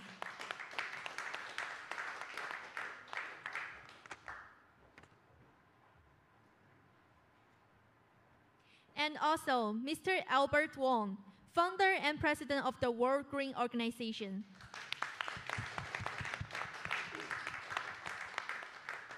Thank you very much. We'll hand me over to Dr. Whitman Hong. Thank you, Nuri. Please sit down. First of all, I'm very glad, very honored to be a moderator with such distinguished speakers. And before we start, I first want to congratulate my dear friend, Professor Michael Yang, who has just been admitted to the 2024 National Academy of Inventors of the United States as a fellow. Congratulations. So we just seen a very beautiful video, and today we also have a very good weather, but we're going to come here and talk about climate change. We had some preparations, but I think the main thing is climate change is real. Right? This year we have a typhoon in November. I grew up in Hong Kong. I never remember we had a typhoon number 18 in November before. So it's real, but what can we do? I mean, we all know that in addition to a greener lifestyle and consumption practices, technology plays a very important role in migrating to a more sustainable economy. So, and that's why our panel will focus on this. I'll first start with the orient of technology universities. We have two vice presidents of vice chancellors of, two of the top 100 universities in the world. Maybe I can start with Professor Gong first. So, what's your view on the role of technology in a more sustainable economy?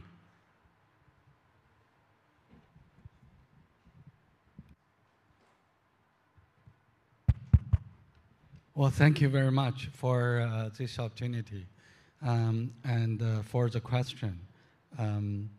So technology plays a transformative role in accelerating our transition to a sustainable economy. It allows us to monitor environmental change, reduce emission, and build resilience against climate impacts.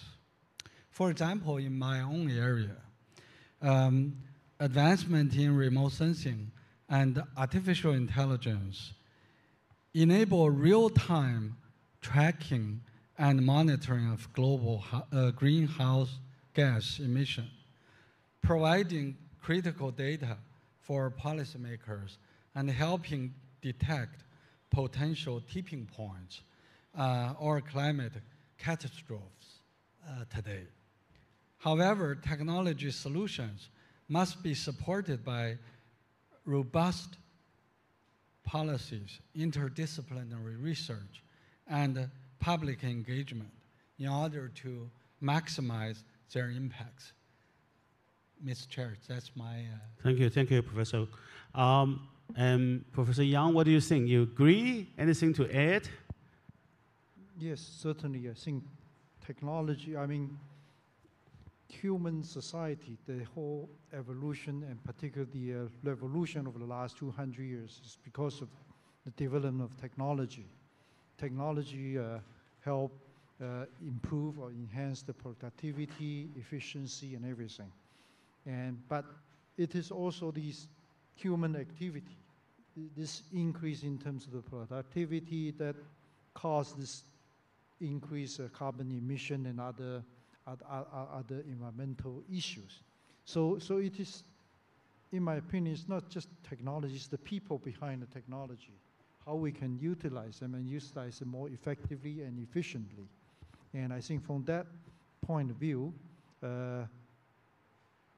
how we can tackle the current global problem require a global effort, both from the technology point of view, it need to be a multidisciplinary and also need to be a multi-sector.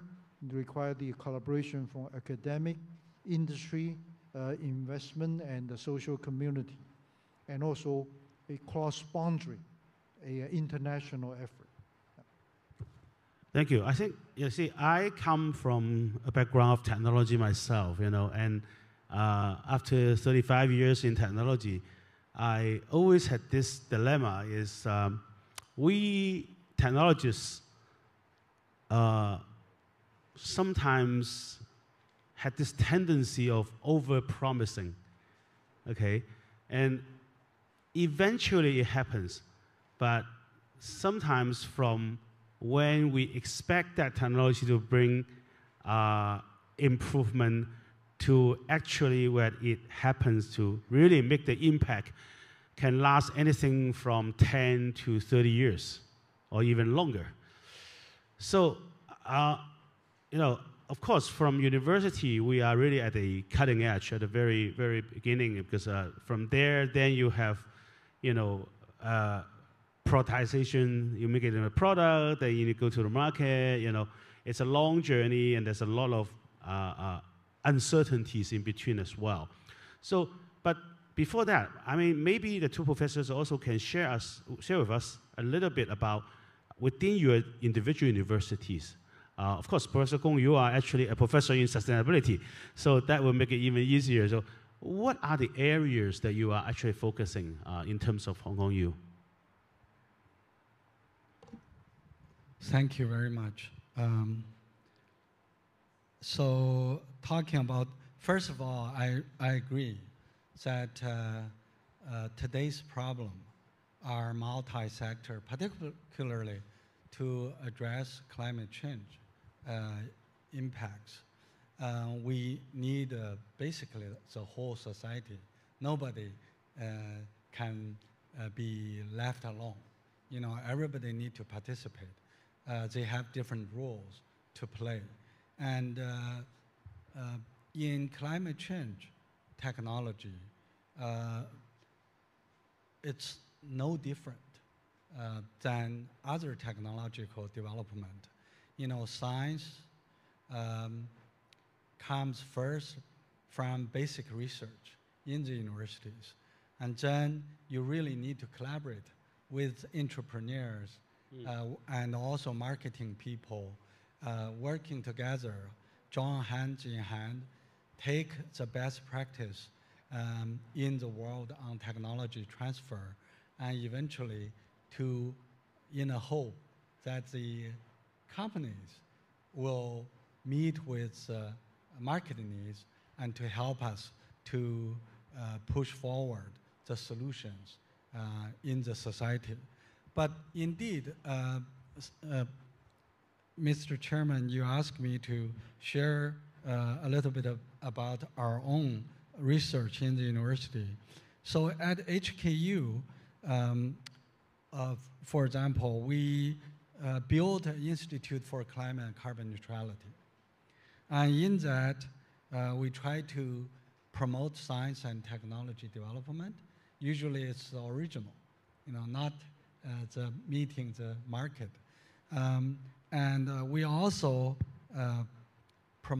build basically a platform for people, politicians, community leaders, NGOs, general public, and also scientists and engineers to exchange, to work together, to inspire each other, and hopefully that we will be able to come up with more practical solutions to the society.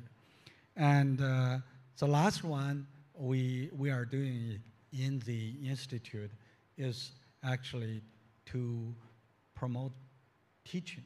So we set up various kind of programs at different level, master's level, basically a whole program, and also teaching in the undergraduate. We also send professors to the high school, kindergarten, and preliminary school for various kind of extension. So those are the three aspects that we are doing. But on the technological side, we do, like what I mentioned, greenhouse gas emission monitoring, not only carbon dioxide, but also methane. So we have formed a team. Just like Professor Yang said, we're not really restricted to just the University of Hong Kong. We collaborate locally with other universities. We also collaborate internationally with different scientists and engineers to do research on this aspect of greenhouse gas emission monitoring. And second, we do green hydrogen solutions. We develop that in our chemistry and also mechanical engineering. We have professors working on that. Not only that, we also have professors working on the energy storage, aspect. And third is to build energy efficiency construction, houses. So that's our school faculty of architecture and also our real estate and construction management faculty members are actively working in those areas. So those are the kind of areas that we work in our university. Thank you, Professor Kung. I think it's glad to know that you are, on top of what you're doing in the research side, you're also doing the teaching and promoting in all the way to kindergarten. That's actually the first time I heard about this. And then Professor Yang, talk about, I have to declare interest. I'm an adjunct faculty member of the College of Business of CTU, so he's my boss. Thank you, Whitman. I think I agree with you. I think for technology people, we always tend to overestimate the promise of a new technology and underestimate the potential side effect or adverse effect of technology. I mean, taking AI as an example, right? Right now, everybody's talking about AI and everything, but one implication is the energy they require to run all these big models. And imagine that if everybody is using that, that would be tremendous, and what kind of effect on the sustainability. Now, from the research and development perspective, there are certainly a lot of things that we can do. Universities, together with the industry and the community, can work with. Now, in CTU, we have realized this issue as a critical global challenge. And so we have set up a school of energy and environment a number of years ago, because we believe that the issue of climate change the environmental impact is closely related with the energy. Now, I just give one example of the research coming out from that school. One of our professors is studying the ecology, studying how insects, particularly insects, survive in the Sahara Desert.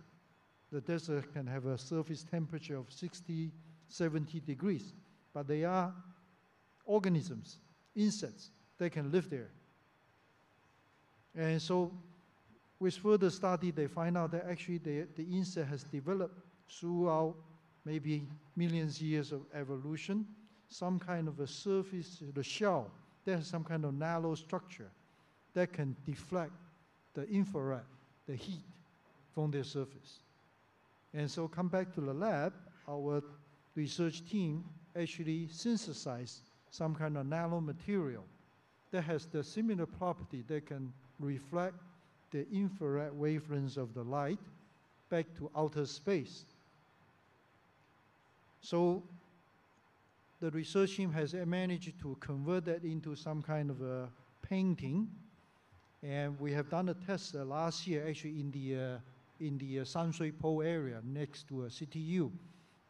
San Shui Po has a lot of town fong, okay? And the people living in the town fong in the top of the building. It's very crowded, very, very hot during the summer. And when we apply these painting on the roof of this town fong, actually the temperature inside the room got down by about 5 to 6 degrees without turning on the air conditioner. So this is some kind of example of some technology that can help to address the issue. Thank you, Professor Yang. I happen to know that company very well. I didn't invest in it, but one of my friends actually invested in it. So that's great. It's good. Yeah. Now, we're very glad to have Director of Environmental Protection, Dr. Choi here. The government, okay? What are the strategies of the Hong Kong SAR government towards building a more sustainable city to combat climate change? Can you share with us the experience and effectiveness of such strategies? Thank you. Testing. Thank you very much. Before we talk about the strategies, let's look at the carbon footprint for Hong Kong. Actually, we are using about 60% of the carbon emission is from the power generation, the electricity generation, and about 20% is from the transportation. And then, in fact, the Hong Kong government has already published the Climate Action Plan, this one, and including 4 major strategies. The first is the net zero electricity generation, the energy saving and green building, green transportation, and waste reduction.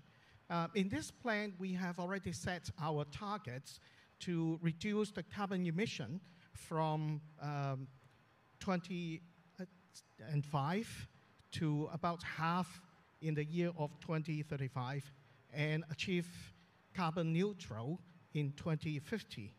And in fact, we have already passed through the peak in 2014. And from 2014 to now, we have already reduced 30% of our carbon emissions. So we have done a very good job. And if you compare the carbon emission, the per capita carbon emission from Hong Kong, we are about 25% that of US, and about 60% that of the European countries.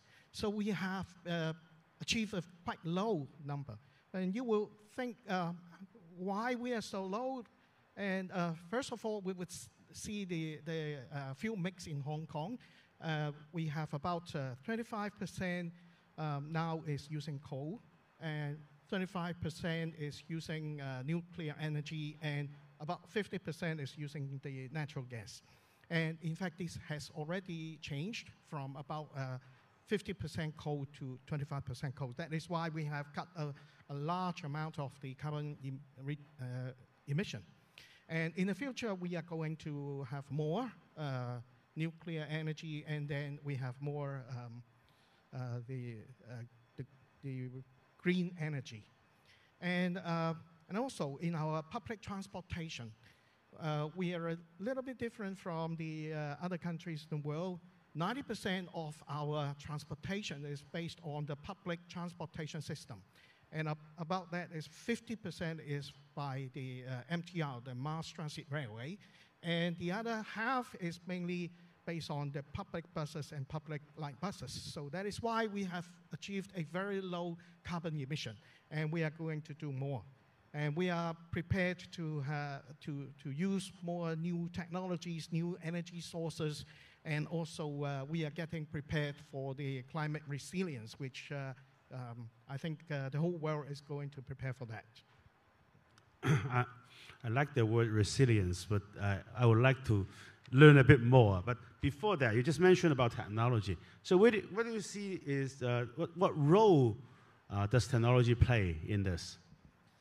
Well, as a government, we have to look at, in fact, not only the new technologies, and also we have to rely on a very reliable source of energy and new technologies. In terms of new technologies, the government has already published a plan for using the hydrogen. Hydrogen is very clean, right? When it gives us the energy, it produces only water. And, but there is some risk with the hydrogen because of the explosion risk. And therefore, in promoting the use of the hydrogen in the future, we are looking from the legislative point of view. Especially in Hong Kong, we have many tunnels, and you have the hydrogen bus or hydrogen vehicles passing through these tunnels. You need the standards and the safety standards, design standards, and also the legislation to control it. And also, we have to work with the market, and then we progress gradually and prudently so that we can achieve this. And we have already moving ahead with this.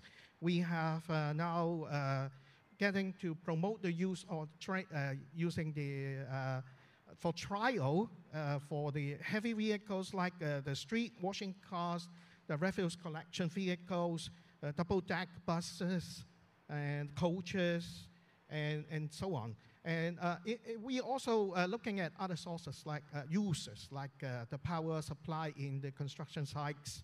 And we are building all these for making use of the new technologies. Thank you. Now, Albert, our old friend.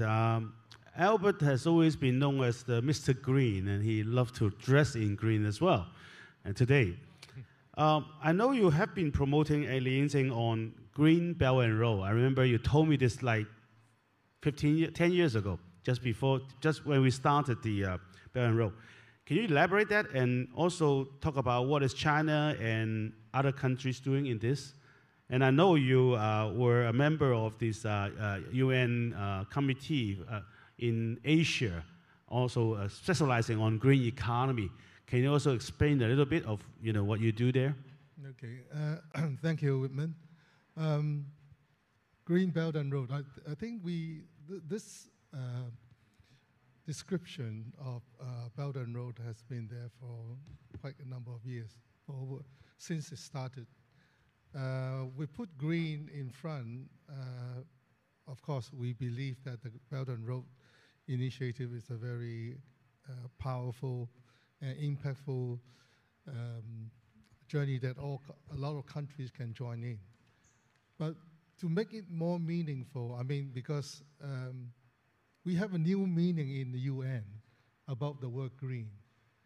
It's more than environmental friendly. So what we're trying to say is that for green, we do good, we practice kindness, and we uphold moral justice. I mean, this is the overall terms that we are now pushing forward, because we thought like anything we do good, it must be right. Right in the sense that, I mean, with the UN, which was established in 1945, we were talking about universal rights. But actually, nowadays, only rights is not enough. We also talk about rights and responsibilities. So the word green nowadays applies to what we can offer to serve mankind or serve the world in a global perspective. I think this is something that even Hong Kong, when we look at things, we don't look locally, addressing issues of Hong Kong issue, but also global issue. Because in that sense, we can have more space in letting us to do a lot more meaningful things together. I mean, climate change is one of the issues nowadays that are so hot. But it's no longer a single fragmented issue because it's all integrated with what we are doing now, in the economy, in our daily life. I mean, with all the new technologies, that we have invented, I think this is not about technology itself. It's not about innovative. It's also, I think this is about what purpose, higher purpose are we serving? Is it for the betterment of human being or the living creature of our earth? Or what other objectives do we have? But if we have that kind of objective or life in purpose in life, I mean, then we know how to apply these technology and these solutions in a meaningful way. In that case, we can also put in the kind of formula that makes a business model more meaningful, that when you make money, you are making happy money, but at the same time, you are solving a lot of problems of the world. I think this is the kind of the green views that we have nowadays. So just now you mentioned about the UN. I mean, the UN Asia Pacific Social and Economic Commission, they have launched a new initiative called the Asia Pacific Green Deal Initiative in 2022. So at the same time, that year, ASEAN chairman, which was Mr. Hong San, chairman of the Cambodia government, also introduced an ASEAN Green Deal initiative. So this is a very important step that move forward in the Asia-Pacific region, because what we need to do now is to provide total solution, okay, through total policy framework of each country. So it is kind of a things that has been putting forward in Europe by the European Green Deal, which has been talking about all the policy changes and needs that we have to push forward in that certain region. So there's a lot of breakthrough in the past 20, 30 years. Especially nowadays, we have global standards, global policies, global measurement, which we can follow, which are now done by the UN, by the World Trade Organization, World Health Organization, and other global institutions. I think this is something that we have to know, that the world is changing so fast, okay, which we are no longer talking only about environmental issue. So it's all in one. So if we can solve those problems, then even in the business sector, when we talk about the economy, there are so many new names, okay, but the new names are already actually for decades. The green economy, the digital economy, the circular economy, the blue economy. These are all very good. It's just that we need to together integrate that in a simple story for people to understand. So I think this is what the world are now going forward to. Thank you, Albert. Dr. Cui, I understand that your department has also done some initiatives in the Belt and Road countries in terms of green and technology. Can you elaborate a bit? Yes. In fact, sharing of information about the environmental protection and to tackle the climate change and climate resilience is one of the things that we have been doing in Hong Kong by our department. And we signed the Memorandum of Understanding for training and sharing of knowledge and experiences with various countries, for example, Sri Lanka and also Singapore. And we also hold the annual function, the Eco Expo, every year in about October.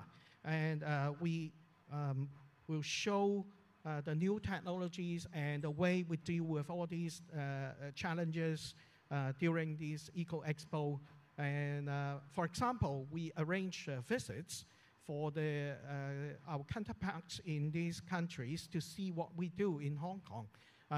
For example, in terms of the climate resilience, we have faced a lot of heavy rains in these 2 years. For example, last year we have a very big rain with about 600 millimeters of rainfall within a day.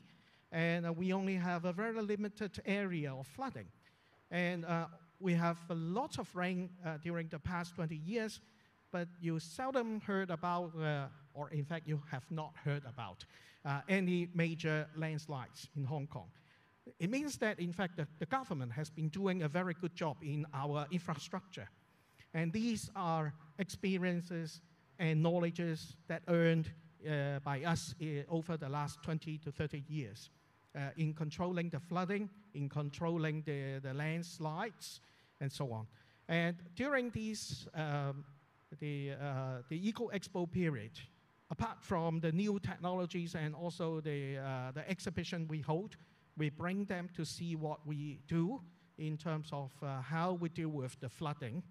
For example, the big underground reservoirs and the drainage systems, and how we build our seawalls to tackle, to face with the big waves in these typhoons. So we do a lot of these. And in fact, when we go to the Sri Lanka, we bring a whole team, including the officers in the Environmental Protection Department, as well as the Drainage Services Department, the Agricultural and Fisheries Conservation Departments. They all bring their ideas and knowledges to these countries, which we know that they need our knowledge and also our experience.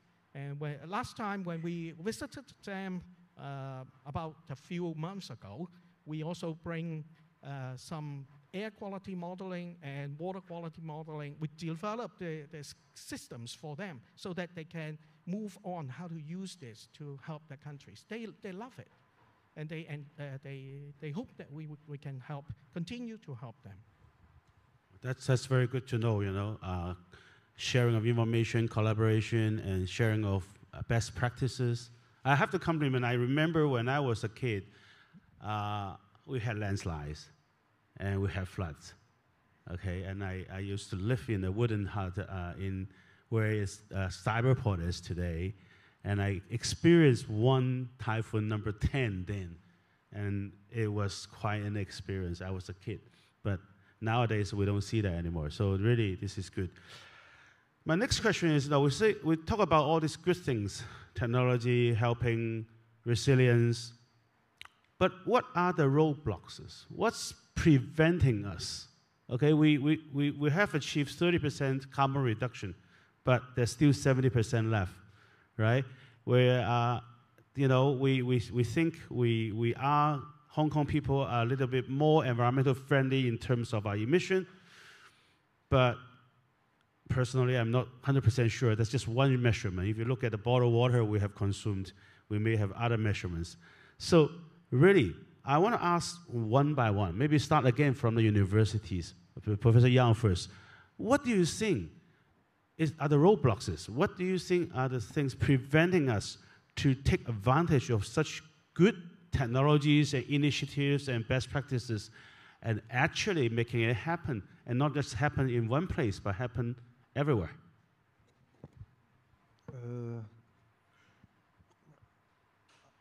I mean, we look at this climate change. It is for the whole Earth. So it's not just one country or one city. So it's the global effort. So I think the key obstacle is in the politics rather in the academic. But having said that, I think we also, I think in Hong Kong we have seen a clear change over the last 10 years. because in mainland China, they have adopted this sustainable development goal, and they have implemented over the last 10, 15 years a lot of measures, technology-based. For example, the electrical vehicles. And this is something that we feel most closely. Remember 10, 15 years ago, we have a lot of hazy weather, very polluted winter. But now, we have blue skies most of the time. And if you go to Shenzhen, same thing. Why? I don't know. I don't have the research to back me up, but I believe it's because 90% of the cars on the road in Shenzhen are all electrical vehicles. That is one thing. Right? The other thing is in China, they have done a lot of work on in the northern part of China, in terms of try to reforest the desert area, and that has a lot of effect. Very typical is for Beijing. Usually in every winter, they have many of these they call sandstorms, 沙尘暴.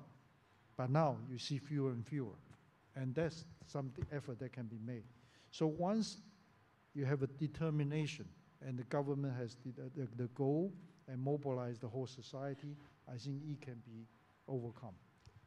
I just found one thing is quite a few of our panelists today just mentioned that it's the responsibility of everyone.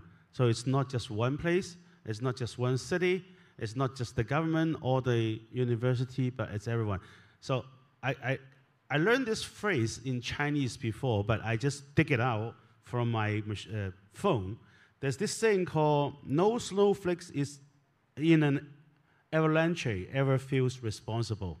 So the Chinese is 雪崩中没有一片雪花觉得自己有责任，但是 but there's some other translation. But so I think this is a good description of what happens. But also, Mr. Professor Gong, maybe you can mention a bit what.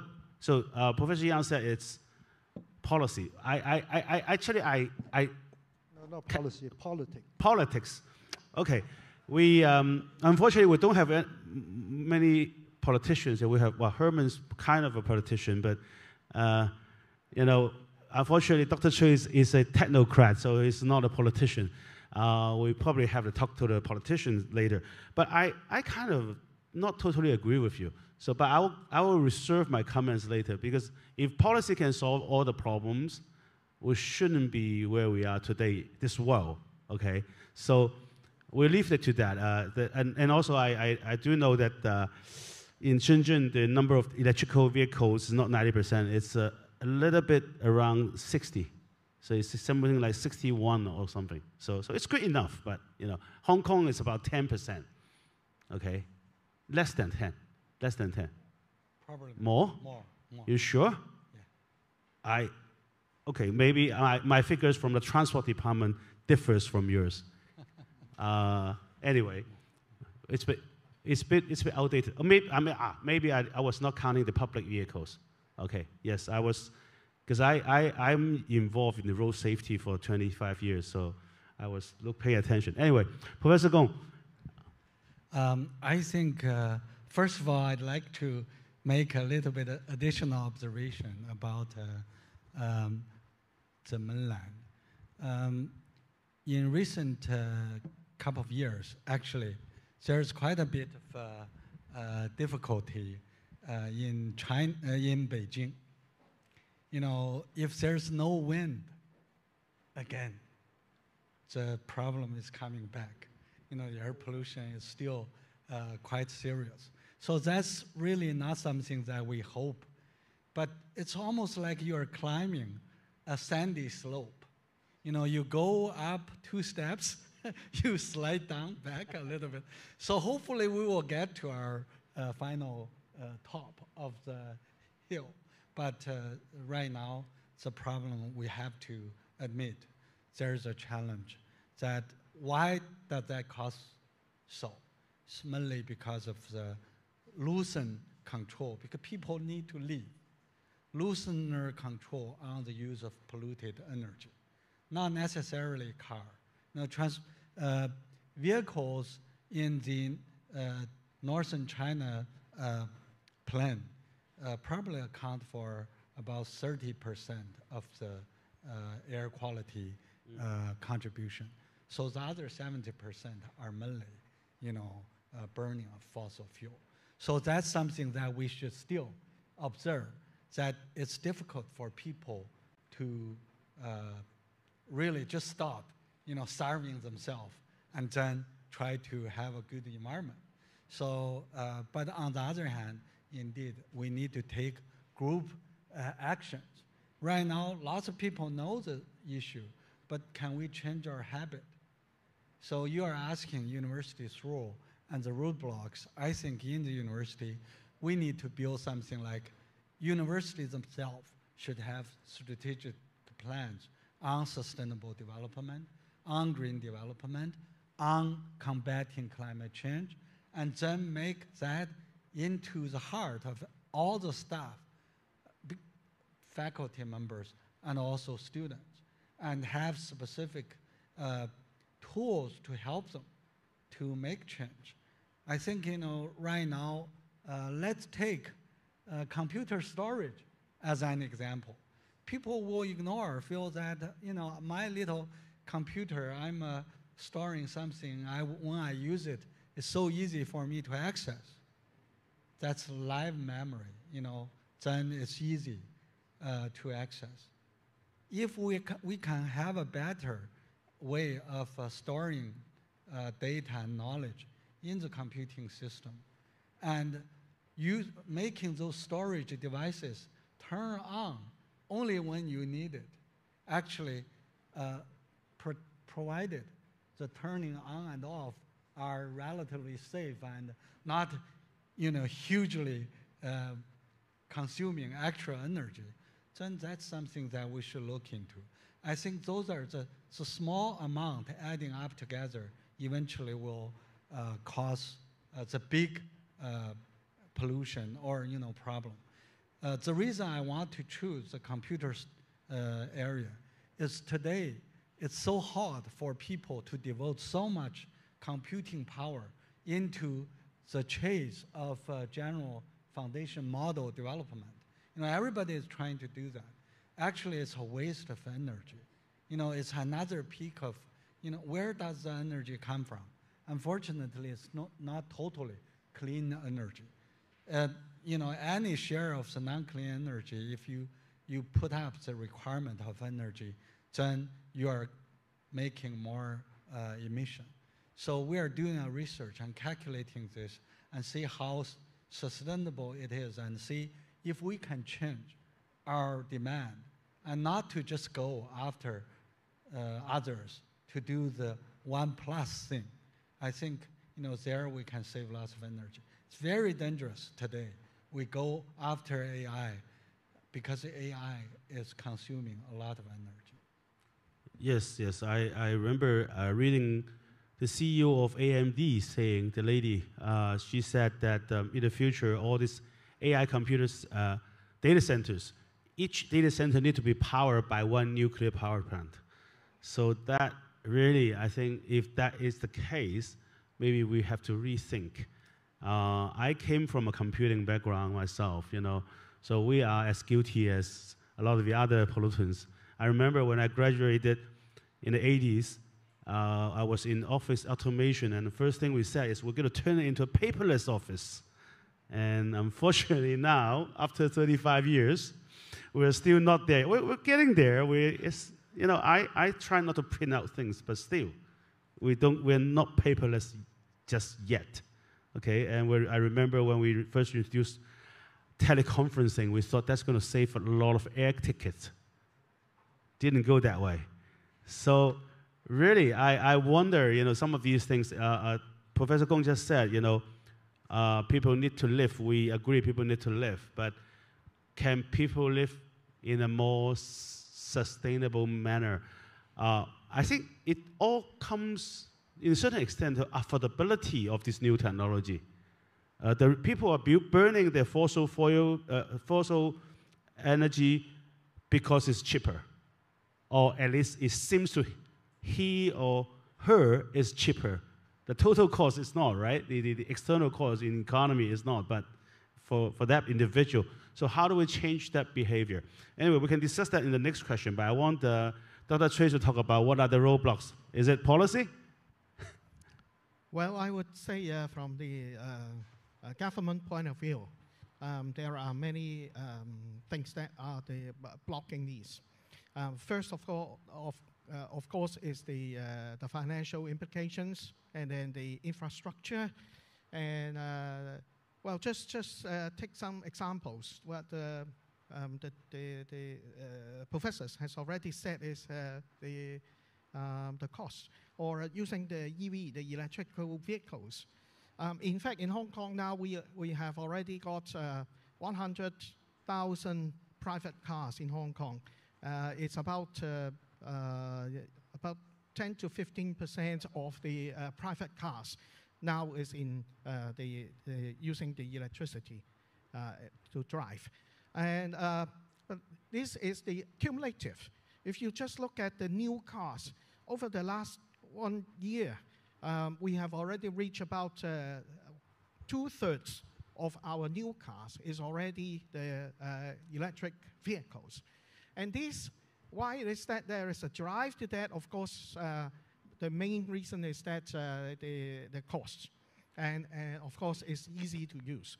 The cost is much lower, not just because of the first registration fee, but also the cost for the fuel. Okay, if you use oil in Hong Kong, it's very expensive, but electricity is much cheaper. So financial is an issue, and market availability is also an issue. And as a government, to use the new technologies, another major thing that we have to go through is the infrastructure. For example, if we look at the success of Hong Kong, in one of the things that we do, which is unique in the world, is the use of seawater for toilet flushing. If you were told the world that Hong Kong is using seawater for toilet flushing, nobody knows that seawater can be used.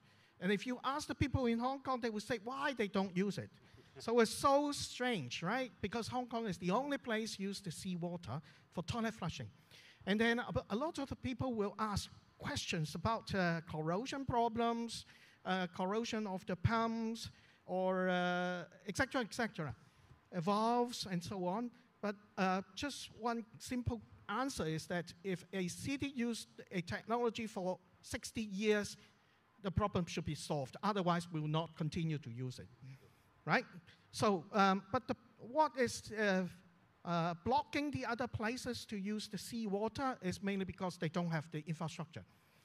So we have to plan it at the very beginning, and we planned it in 1950s. And now it's providing the seawater for toilet flushing for 80% of our population.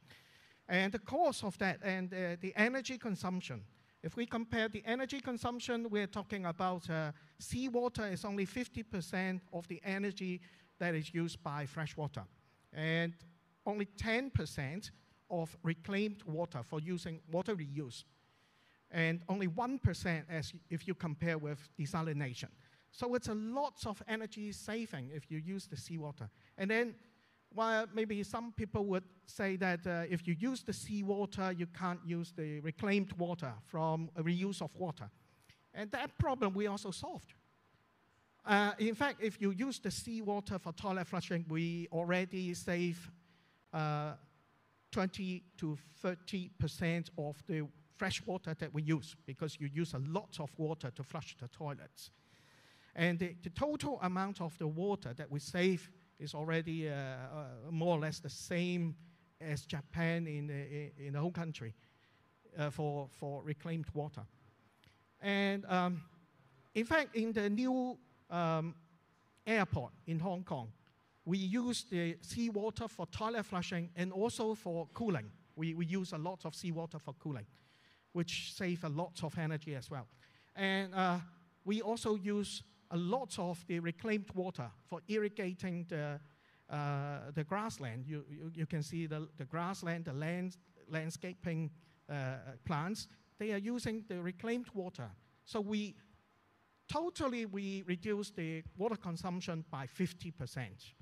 So it saved a lot of money and a lot of energy and a lot of fresh water.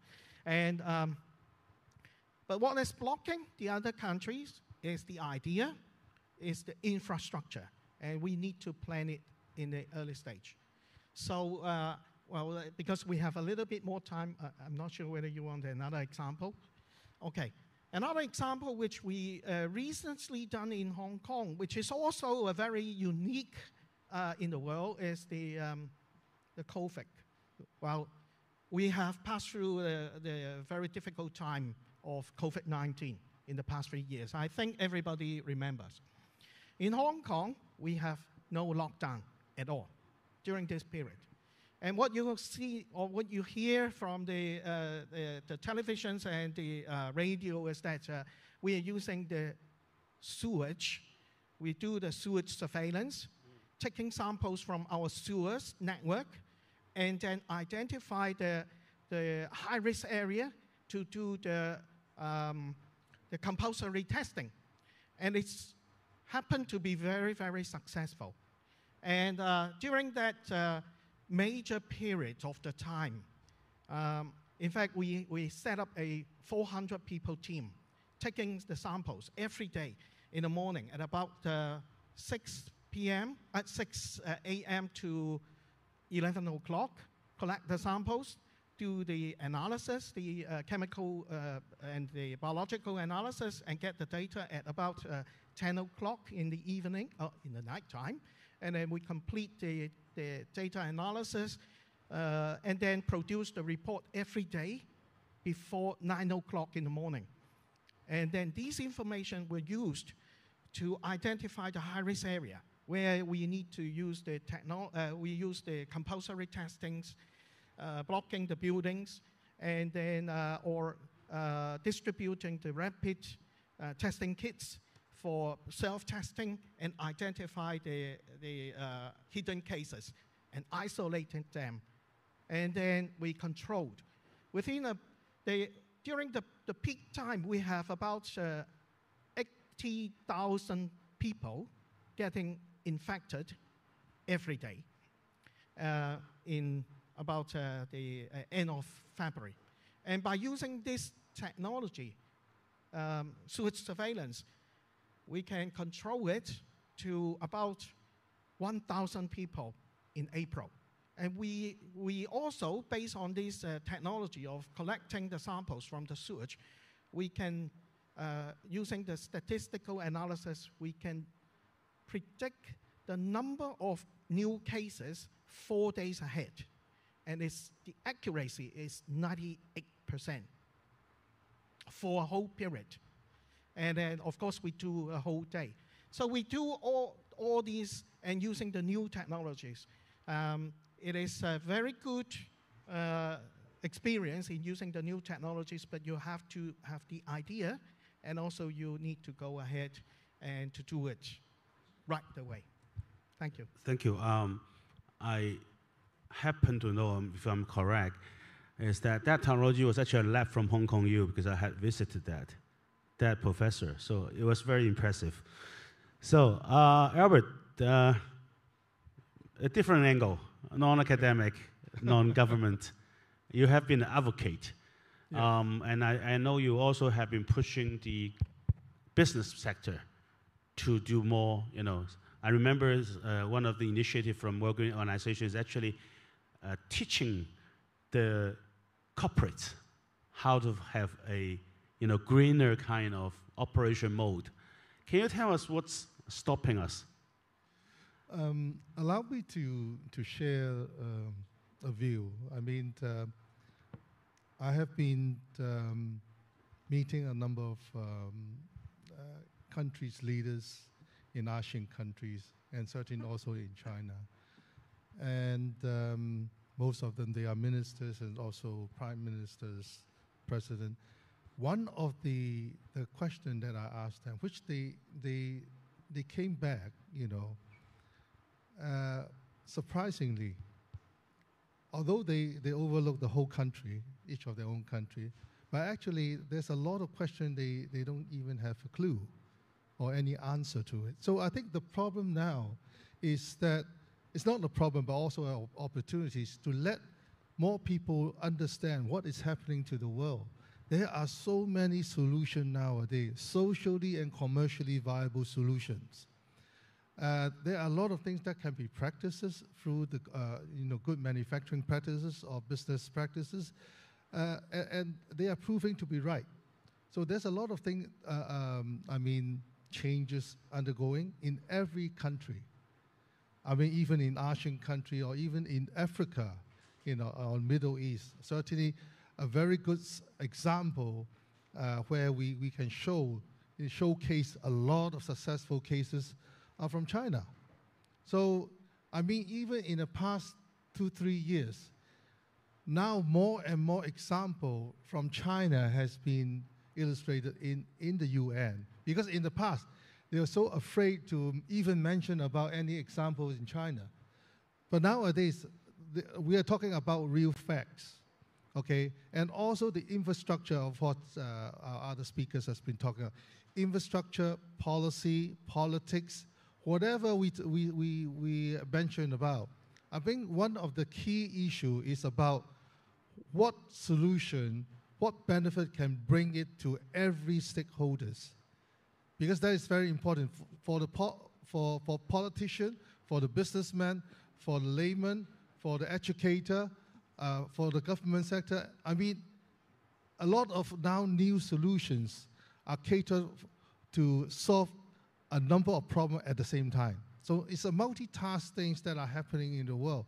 So this is what we have been trying to do. I mean, this has been also been proven, when we met so many world leaders.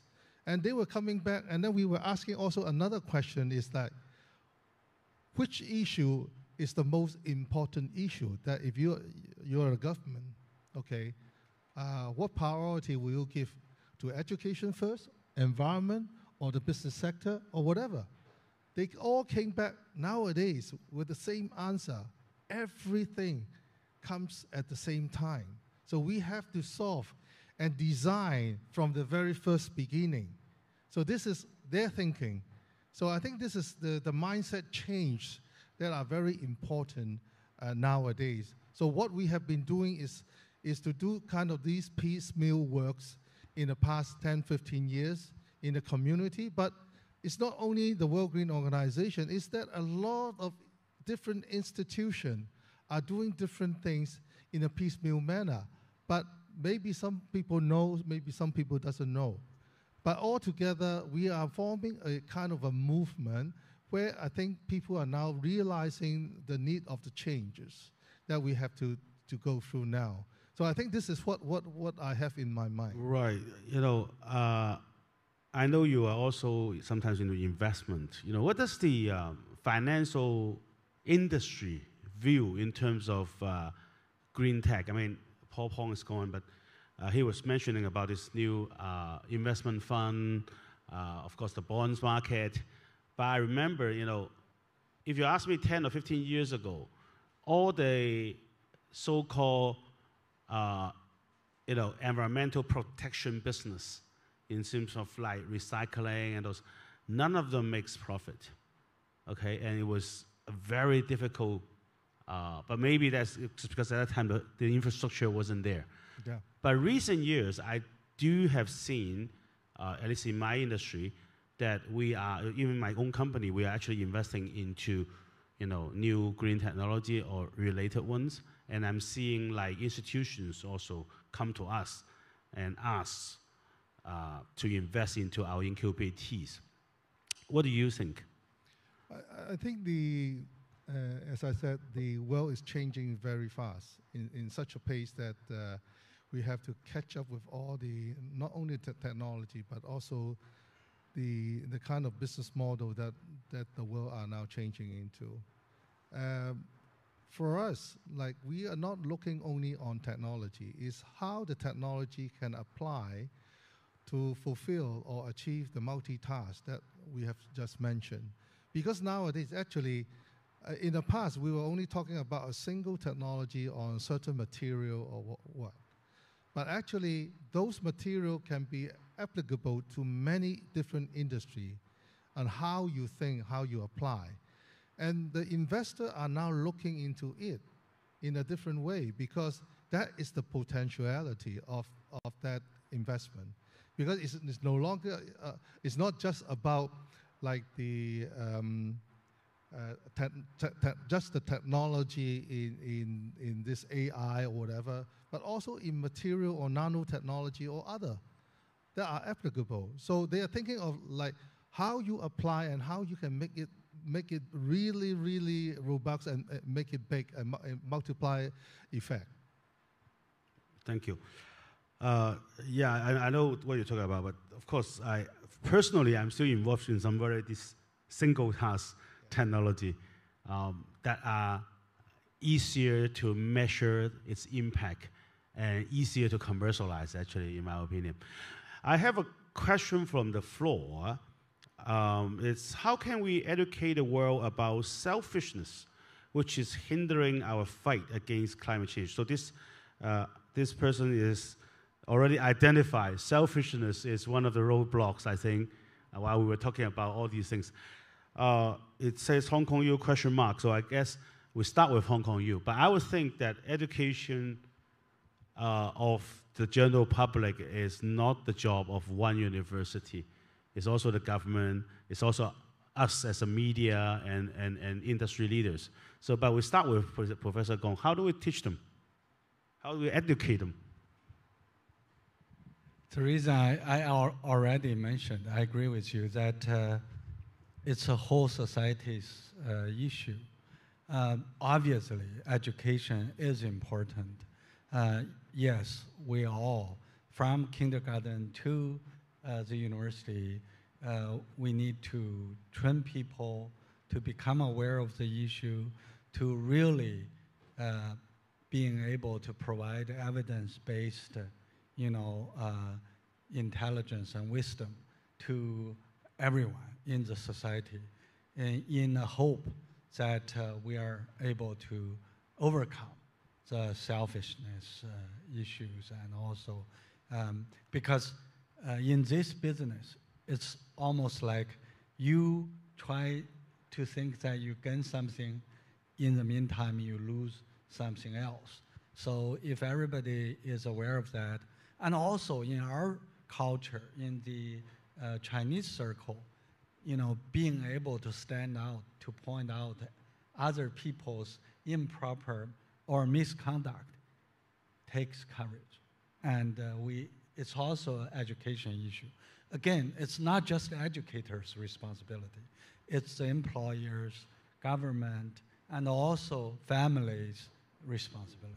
It's everybody's responsibility. I have an observation, we just mentioned that China has really moved a long way in terms of environmental protection, rebuilding the desert, all this sustainable energy become the leader in capacity. I remember we used to import solar panels from Germany, right? And now we were told we are over capacity.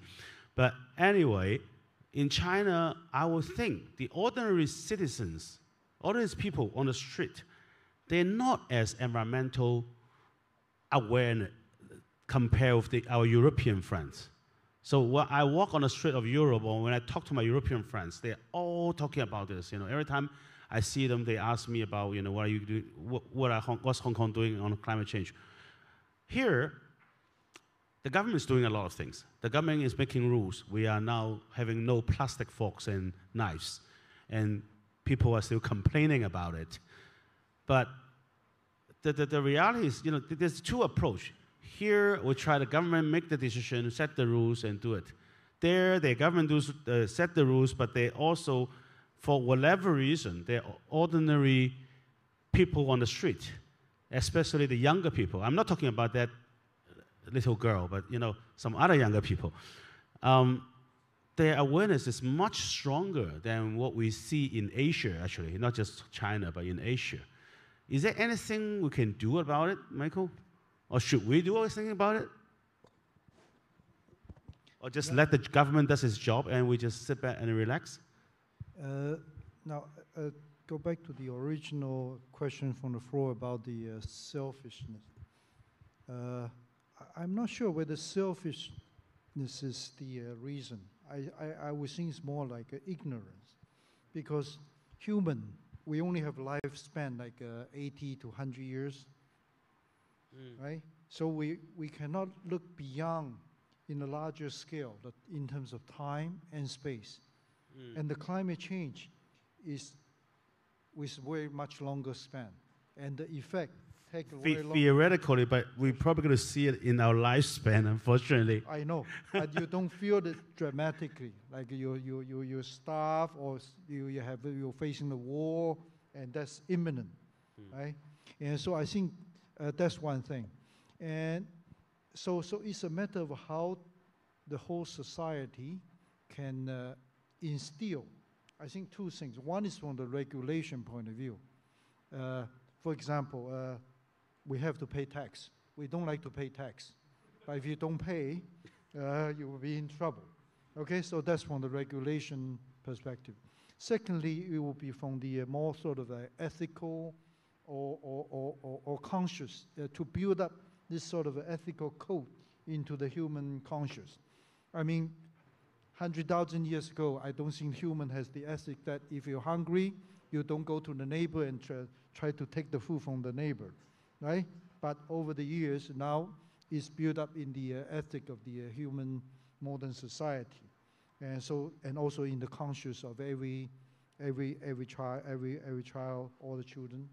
So this is also I think, from the bottom-up education in every level, from kindergarten, we start to build this environmental climate. This is the earth as one thing. I think it can be done, but so we need to advocate more.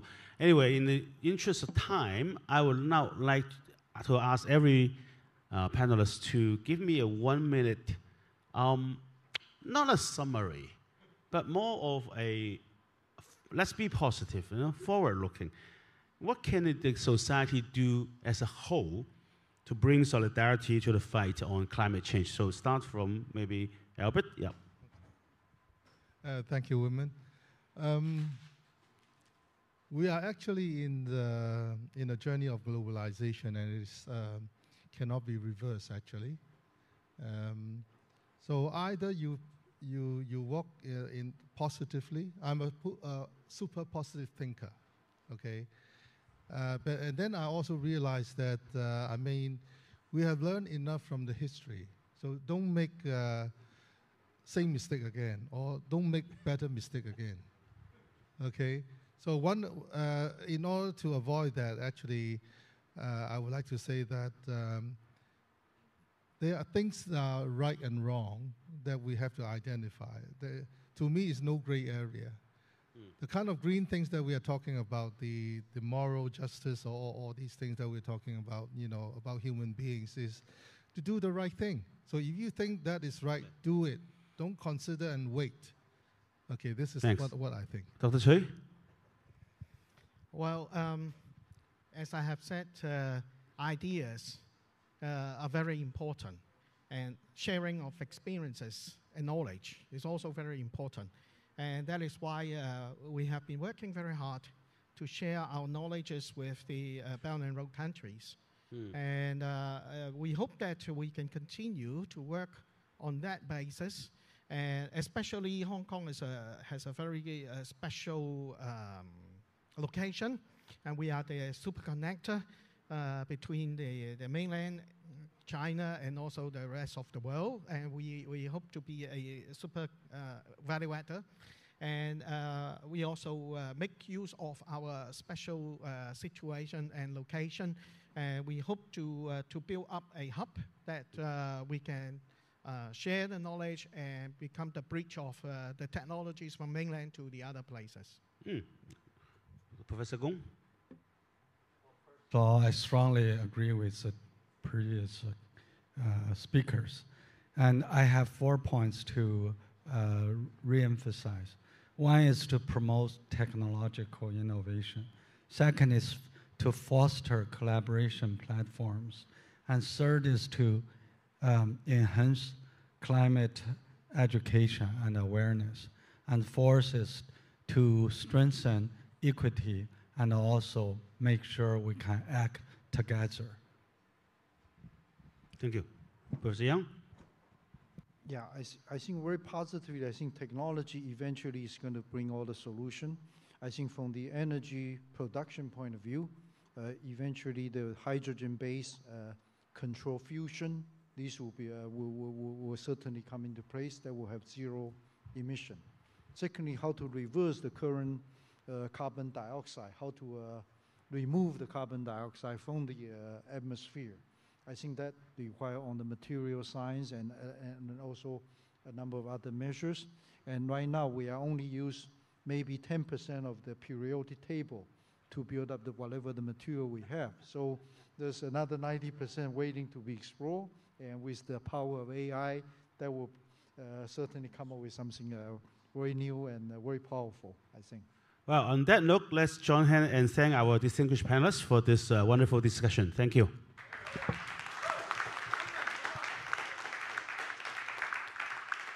Thank you very much, everybody. And thank you to our moderator, Whitman Hung. Please stay on stage for a moment. You're going to get some certificates. Yes.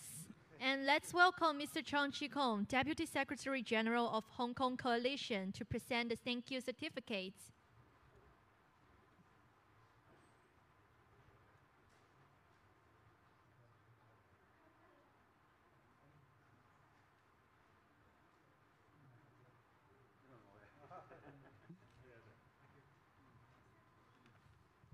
The certificates are being presented to Dr.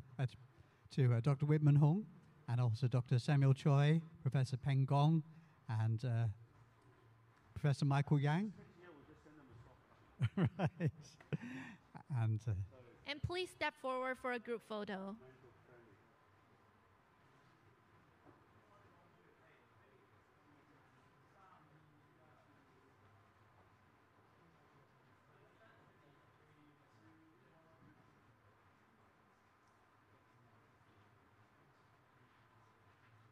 Thank you very much. You may leave the stage and take your seats.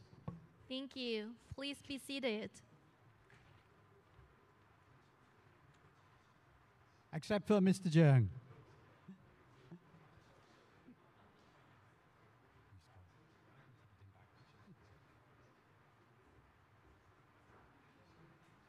Okay, Mr. Jeong Ji-gong, please come up for the final remarks.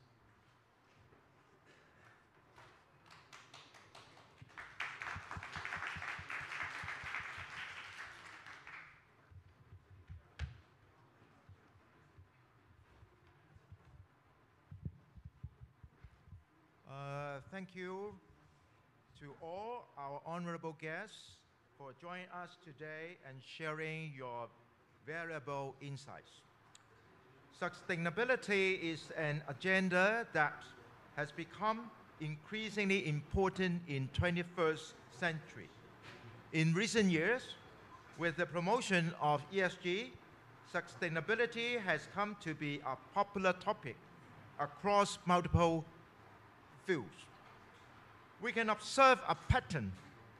The more advanced human development, the greater the emphasis on the sustainability. We recognize that to create a better future, there needs to be a responsible development model that does not just focus on the pleasant. Today, our guests have discussed technological innovation, business and economic models that demonstrate precisely this long-term perspective and a deep sense of responsibility among the global community. As a country with huge population, China is a key player in any future governance effort. As we said a few years ago, China's success in poverty alleviation has contributed not only quantitatively and also qualitatively to the world's response to poverty issues. As China's overall development levels improve, sustainable development has emerged as a new concern. The Chinese government has demonstrated strong commitment towards climate change, and our achievement has been widely recognized. China has become the world's largest renewable energy market and a top producer of clean energy equipment since the ESG concept was proposed. China has always been an active advocate, participant, and promoter of global sustainable development.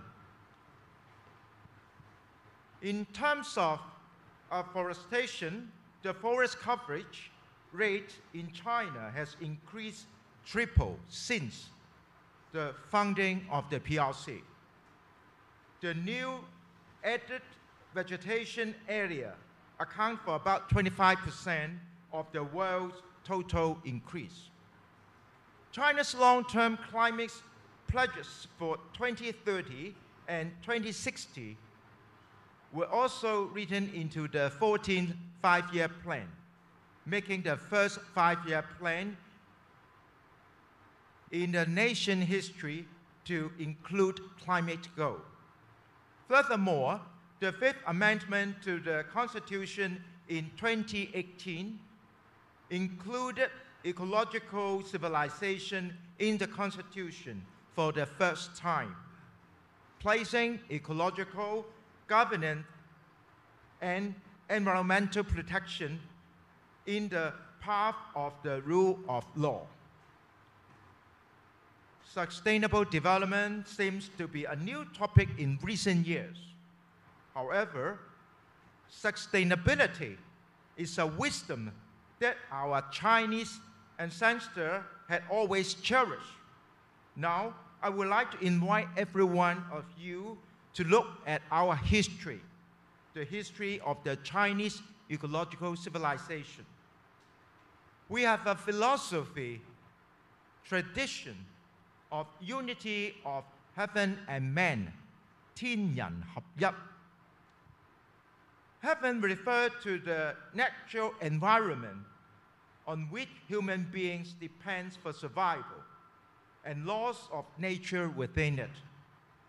We regard the laws of nature as the supreme law of the human world. We seek coexistence and harmonious unity between man and the nature. In practice, we summarize it as what we take from nature should be well measured, and have we used these resources should be restrained. 取之有道，用之有節. Well measured means that we value the laws of nature to protect our resources. In ancient times, we already make laws to regulate the timely use of the biological resources according to the law of nature to protect the extinction of species. 以時入山林. Restraint means saving and frugal. Even wealthy families will teach their children to value resources and not to waste them. 珍惜衣食. In Chinese culture, we have always been grateful for food. This is because life resources are not only a gift from the nature, but also the result of a human hard work. As our famous poem says, who knows the food on the plate? Each grain is hard-earned. 誰知盤中酸，粒粒皆辛苦. All these values are shared by the Chinese people across the Greek tradition, 大傳統, which represent the thought of the elites, and the 小傳統, the small tradition, which characterize the living style of the ordinary people. This value has existed thousands of years, not just today. So the seemingly new concept of sustainability has been deeply rooted in our cultural DNA. Back to our future again. With the inherent wisdom, we must focus on the creative transformation of the precious traditional value and make them universal. Apart from values, we need action too. I believe that with the effort proposed by each one of you today here, coupled with innovation and technology, there will be more and more ways to achieve a sustainable future. Ladies and gentlemen, thanks again for your participation. Your efforts are mostly needed. Your effort is not for our city, not just for our country, but for the people and their future generation living on our planet. Thank you.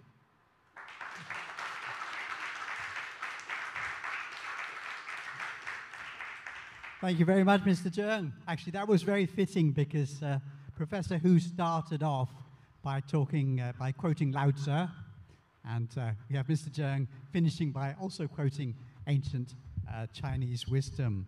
So thank you for that. I think in honor of the environment, next year, let's have this meeting on the beach. What do you think? Sure. Repulse Bay Beach, next to the pizza shop. Okay. Well, big thank you to all of you for coming. Thank you to the wonderful work done by the organizers and all the technical people. And thank you, of course, to our moderators and panelists and honored guests. Thank you for Samuel Choi for his amazing statistics, which, do you know we had 3 typhoons in November? I mean, climate change has got to be real, right? Okay. We can't deny it anymore. And thank you from Ella and myself. Thank you, and thank you guys all, and we will see you next year. See you next year. Thank you.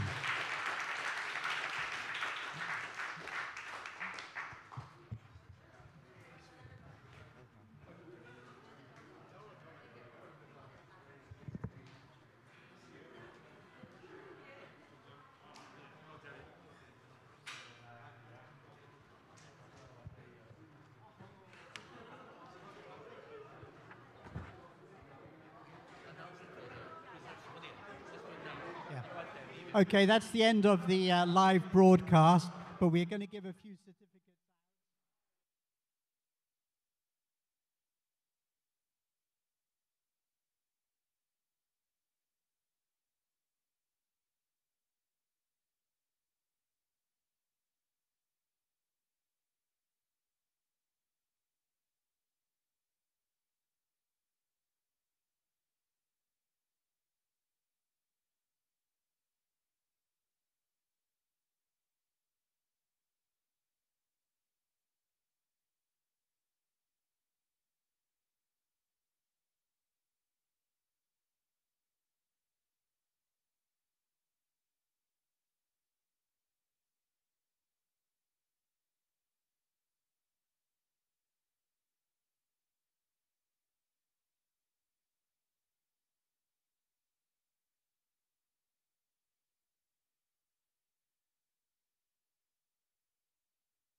Well done. It's so great working with you. I mean, so professional. It's so young. Oh, go on. Yeah, yeah. Everybody wants a photo with the professor. That's good. He'll be happy. After all, he pays all the bills. He's the main sponsor. And then his dad.